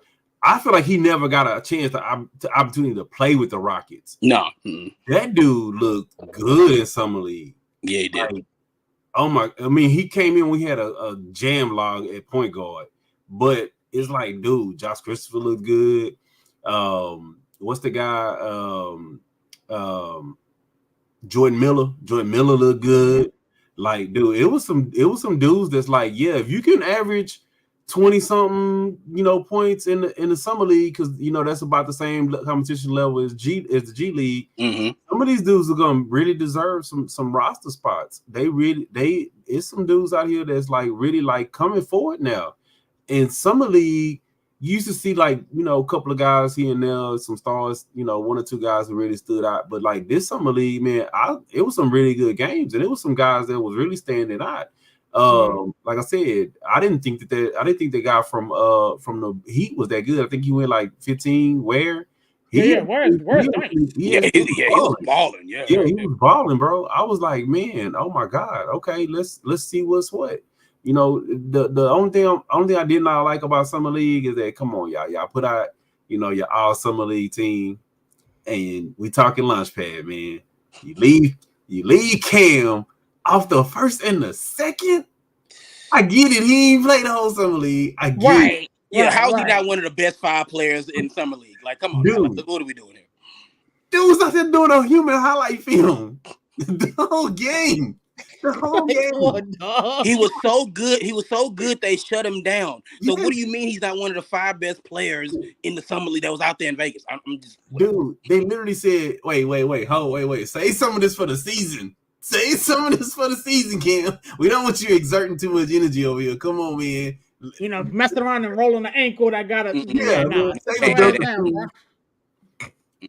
Yeah, he was literally, and I hate to say it, you even saw his defense, man. He was over there getting like 3-4 steals. Like, yeah, you want that ball? Give it to me. Reed, you want a layup or you want me to bounce pass it? Which one you want, Reed? He was really, like I said, Cam getting left off of both of them. I was like, come on, man. I know y'all shut him down, but it was 2 hell of a games, bro. 2 hell of a games. Yeah, we always had those 2 games. Yeah. It's funny. I just want to say this. It's like summer league is so unique with the NBA because it's like, could you imagine? We just got through talking about the NFL. Could you imagine if like they had a summer league for like football where like the rookies and play like would they actually play games and not practice? It's unique with basketball. Basketball is the only sport where you can really do that. Where it's like, you know what, we drafted these guys, and instead of just having them in shells, go out there and play. They're playing basketball. They're earning a roster spot. And like Larry said, it's like you saw some guys who deserve not just an invite to camp. You saw some guys who might have earned a spot on some rosters out there in Vegas during summer league. And that's like I said, that's the beautiful, unique thing about summer league. I wish. I mean, of course, it's not feasible to have something like that in football because dudes would get hurt. But like, well, they playing in the USFL, whatever. And they expect them to be signed to but that's not the same. It's not like again. It's like the summer league. These guys are representing the Houston Rockets, the New York Knicks, the Chicago Bulls. It's like USFL is like a feeder system, so to speak. But it's not like a true like. These guys, I understand what you're saying. Yeah, but like NFL could develop something like this to let the rookies, let the guys that they say that they need more playing time.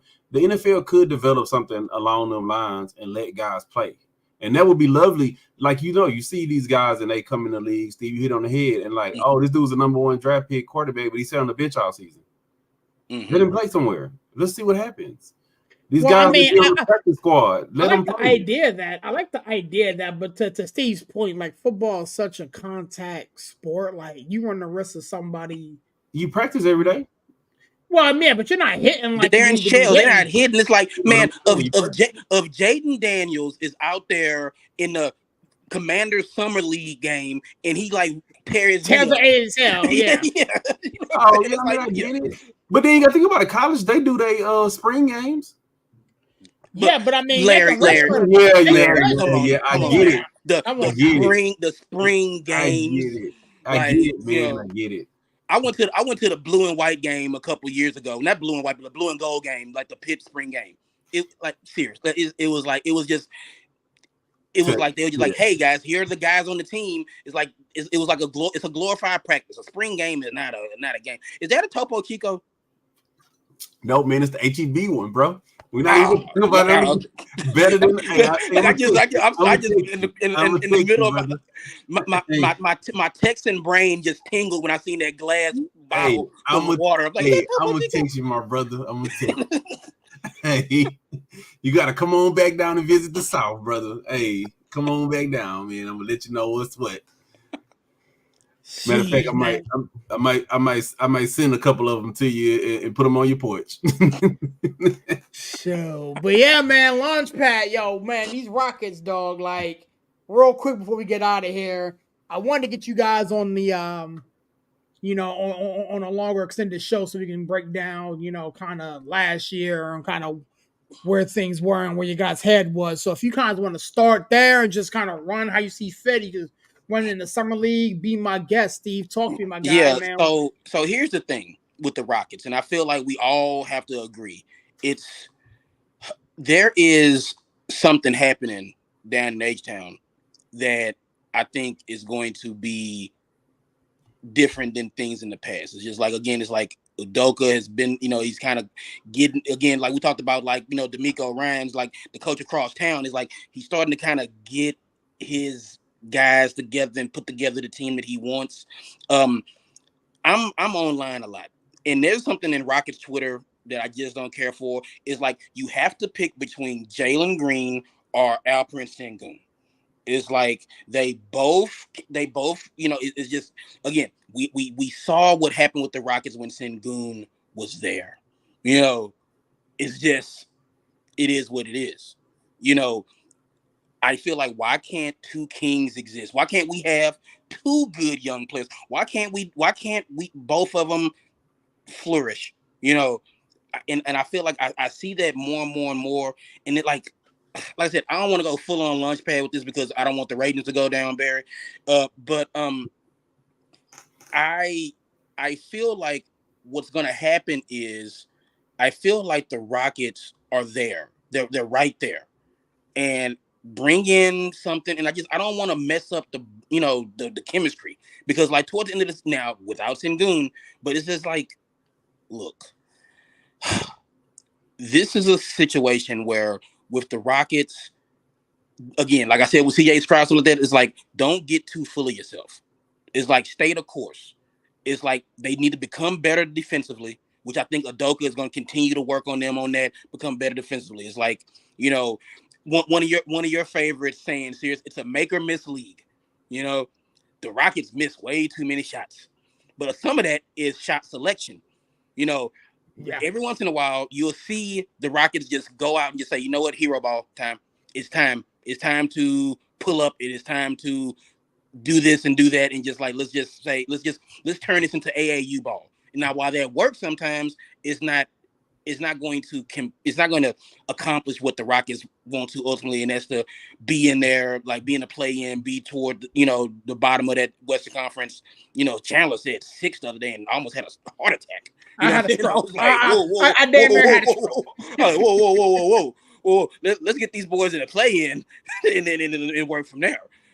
But like I said, we can. I don't want to go in depth on this. We do need to do a Launchpad. We can go more in depth, but it's just like, I am trying to temper my expectations. I went a little bit too hard last year leading into the season, and I ended up looking stupid, for most of the season. But then toward the end of the season, I looked smart. So I'm trying to reel it in a little bit, because I think we close, boys. I think this is something where the Rockets still need to make a couple of moves. I feel like here or there toward the end of the roster, kind of filling that bench because, but I mean, you see what Cam did, and it's just like, it's like one of my big things with the Rockets was like bench scoring. Who scores when Jalen and Fred and when they're when they have to get their rest. But now you look at the Rockets might have one of the best benches in the league. So it's like it's interesting to see what'll happen, and I'm sure we got to get this launch pad together so I can go more in depth though. Yeah. You know what? I'll be quick because I definitely want to save a lot of what I have to say for that show that we need to put together. But going into last year, I was very, very optimistic. I didn't want to jump out the plane with no parachute. But I also understood a couple of things. First and foremost, we were very, very active. Bringing in Fred VanVleet, I was excited. Bringing in Dillon Brooks, I was excited. I liked the trajectory that Jalen Green was on the latter part of 2022 season. I liked the trajectory he was on there. And then with the defensive mindset that Ime Udoka showed up with, I was very, very optimistic. Things happened throughout the regular season and, we kind of got off a little bit and we started running and then we kind of tempered back. My biggest thing with the Houston Rockets was the fact that we struggled to close. And it's kind of ironic. The teams that I love the most have a problem closing. Another conversation for another day. But we struggled to close. I would sit here with my NBA pass and watch us be up 20, in the second quarter. And then we come down, like you alluded to, Steve, and, go hero ball. And all of a sudden I'm blinking and we're only up by 7. And now it's a dogfight versus teams that we should have put away. A couple of things. I understand the love for Alpine, but I'm not in love with Alpine. I don't think anybody sitting here would be upset if we woke up tomorrow and Jabari Smith was on the first thing smoking out of town. I don't think anybody here would be upset. Sorry. So with that being said, I do think there are some significant pieces to the puzzle that need to be added, which is why I really entertained the thought of moving the third draft pick for said piece. Now, to your point, Steve, Reed in Summer League bought out. And I'm very curious to see how he responds on the big boy club. I don't think he's going to spend much time in the G League and all that type of stuff because I think there's a spot for him on the big boy club doing big boy things. But I really want to see Jalen Green ascend to all-star status. I really want to see this ascension from him. Can he take this team and take us somewhere? Like we brought in a lot of veterans last year. Fred, championship pedigree, been there, done that. Dillon Brooks, he's, international player for Team Canada, defensive stopper inside the third. But we do not have somebody who, if we need a bucket late, we know, damn it, he gonna get us a bucket and take us somewhere. And I want to see Jalen Green ascend to that. And again, I'll say the rest of my thoughts for our later show, but I'm optimistic again going into this 2024 season because of how we ended. Like for the first time in a long time, we were a 500 ball club. You know what I'm saying? So I'm optimistic. I want to see what the group does. I saw that Jabari, even though he's not traded, I saw he was working out with KD before the Olympics and all that type of stuff. So maybe, some of that rubbed off on him and he developed a more consistent jump shot or back to the basket move or something like that. I haven't seen much on Alpe's recovery and where he's at in conjunction to, getting ready for training camp and this, that, and the third. But at the end of the day, I want to see my Rockets play meaningful basketball in March and April. And I feel as though if Lady Luck is on our side and we stay healthy, again, that's everybody's issue. Yeah. But if Lady Luck stays on our side and we stay healthy, a play-in is not out of the possibility. I don't expect us to ascend to a 1 seed like we were before and instead of third, but a play-in is not out of the possibility. And once you get in the tournament, chips fall where they may. So we'll see what happens. Larry, talk to me, man. Dude, I mean, I'm just keep it 100 with y'all, dude. I literally just got into a whole argument with somebody on Friday because they called my Rockets trash. And I was like, who the hell you think you're talking to? I was like, dude, before, and I get your feelings about Albie, but before he went down, they were fighting for that 6 seed. I mean, not 6 seed, but they was fighting for the 8 seed. They were in the play-in before he went down. Jalen Green, for as much as he struggled at the beginning of the season, after the All-Star game, that dude was lights out. He was cooking. That's why I hate seeing these reports and they saying that the Rockets are more willing to trade him now. Who are you going to trade him for? No, dude, keep him on the team. They were actually starting to gel. They were starting to cook until he went down. And now you bring back a Cam who's more seasoned. You add in a Reed. And I don't know if y'all been seeing the clips, but Tari Eason been balling out in the summer league. That was another injury that hurt the Rockets down the stretch. Yeah. Tari went down, hurt them a lot, So you looking at like just the starting five, and then you looking at a bench. I'm not gonna, like I said, I'm like, I want to see, because they look health, all the other good stuff. You never know what's gonna happen when it comes to trades and whatnot once the season starts. But when you're looking at the Rockets right now, I'm optimistic. Because one, not only do we have a solid roster, top to bottom, we're actually starting to look like OKC 2.0. That's what we're starting to look like, right? That's been my goal this whole time. It's like, why can't we do what OKC do? Yes, we got, and I get it. Some of the struggles is because they're young. They go into that hero ball, and that's what young dudes do. I gotta win the game. I gotta shoot the last shot. They go into that. That's why I feel like if we were gonna move the 3 pick, we get a all-star proven vet to be on that team, right? That's why I was there with if we were gonna move that number 3 pick. But I think that there's that elephant in the room that we haven't even talked about. The Rockets are still sitting on a ton of draft picks that they can make another move to add to that roster. I don't feel like I don't feel like they should make a move and get rid of some key players, but I feel like they can have ammunition to add to what they already got. If it involves, you giving up, somebody lower down the bench, a little bit closer to the stands, all for it.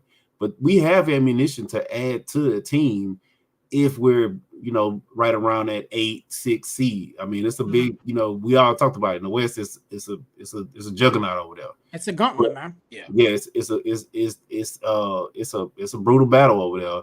But when you look at the Rockets, man, I'm liking what I'm seeing, and I know I'm like the new guy on the show, but the biggest difference that I see in the Rockets, and like y'all said, there's some changes over there. I was never a fan of the previous coaches. I'm a fan of Udoka. I was, I never was a D'Antoni fan. And Steve, you probably see me online. I'll go into my D'Antoni rants. Yeah. Hate D'Antoni. I mean, I ain't gonna say hate. I'm just saying I don't like him as a coach. And what we have been seeing previous failures with the Rockets, because they don't play no defense, when no D D'Antoni, it's no D. It's you shoot the ball 83 threes, even if you miss 82 of them, you keep shooting them. Or 28 of them. Yeah, 28. I was being polite. Yeah, keep shooting threes. Keep shooting. We're not going to deviate away from our. The dude literally said at halftime, we don't deviate away from our game plan. Yeah. What if your game plan ain't working, brother? Then what do you do? And with Udoka, you see that he makes in-game adjustments. He will make a lineup switch quick. And the thing that I like, like I said, we seeing some changes, and I think that it's with the coaching. It's with the coaching, and it's not even just the coaching. The management, they're actually doing some wise, smart roster moves too. But the coaching with Udoka, I know we all Rockets fans. Have you guys noticed when the lineup is hot, he let them cook? Let them cook. Yeah. Let him go. And he don't care who it is. If Jalen's sitting on the bench and they cooking, Jalen's sitting on the bench. Yeah. He'll let them cook. Well, before then Tony be like, oh no, you got to put James in. I don't care if we are on a 20-3-0. James, go back in the game. Paul, go back in the game. We don't got to care. put Trevor Ariza back in. Yeah, we got to put him back in. Yeah, like it's those type of changes that I see that will elevate us from being, not making the playoff, being in the lottery, to being in that, I'm gonna say, upper lower seeding within the West. Mm-hmm. And I'm 10-9-8, like that, like that's the but goal. That's what you hope. It's a this thin margin, though. You know what I'm saying? Yeah, but I was gonna say, but in the West, one game you 5 or 9. Mm-hmm. Yeah. Yeah.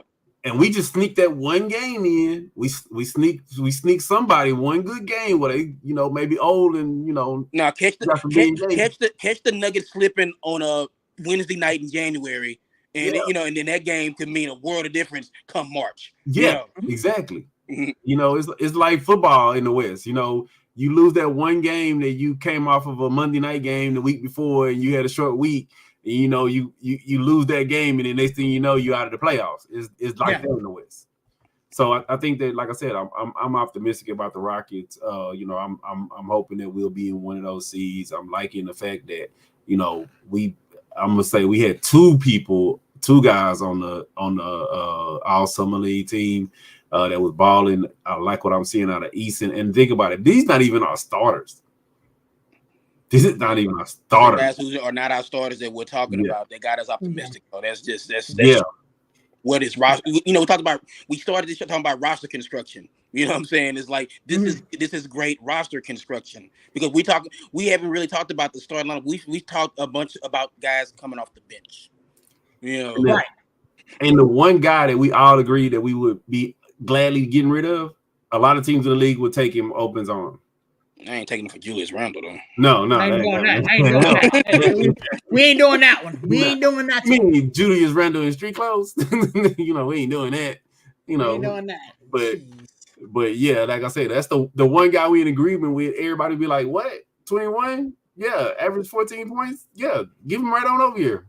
But it is what it is. Like I said, I think we're gonna do some good things, bro. We'll deep dive into some more stuff. We're gonna do a launch pad, bro. Chandler, I'm y'all just zipping it up. Nothing else, because I'm saving the hot takes for launch pad. Yeah, man, we doing a launch pad, man. They got to love it or hate it.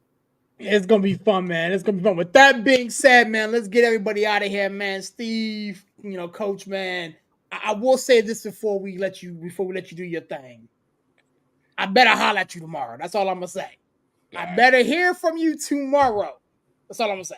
Do your thing, dog. All right, everybody. Y'all know what it is. Another successful boardroom meeting has come and gone. Again, I say it every week. I love talking sports with people who love talking sports. We go back and forth. We joke, but I mean, we're all here. Like Sirius said earlier, it's a brotherhood. We all help each other. Iron sharpen iron. And that's why I love coming here and talking with y'all, because I mean, not to get too sappy, but it's like, I mean, look, I listen to y'all and I hear y'all opinions, and I'm like, oh, Sirius making a good point. Villain's making a good point. Unk's making a good point. It's like I listen to y'all guys, and I'm like, oh, okay, I see where you're coming from. But when y'all wrong, I will come back and be like, hey, whatever. So, but it's one of those beautiful things, guys. Is like, I love it here. Every time I can come in here, boiler up. Purdue's getting ready to take over the Big Ten, coming to a city near you. But other than that, guys, y'all already know. The video game. In the video game. In real life, the Boilermakers are going to be going through some hell in this new Big Ten. But anyway, that being said, God is good all the time.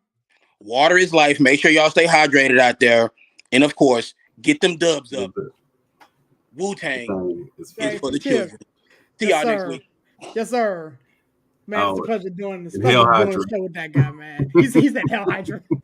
It's a pleasure doing the show with that guy, man. Larry, you know what to do, my guy. Give me a plug in the close up and shut it down, my dude. Oh man, you know what, man? I gotta close it, man. I gotta close it like this, right? you ever hear that old saying, man, sometimes you can't go back and forth with somebody over email or over a text message or over, some other form of communication. Sometimes you got to pick up the phone and have an open dialogue, right? Mm-hmm. Dude, me and Chandler got on the phone yesterday and had an open dialogue for 2 hours, brother. Yeah. Then I had a meeting, called him back. We was on the phone for another hour and something. Loved every minute of it. Yeah. And it's because he picked up the phone, he called me. I loved every minute of it, man.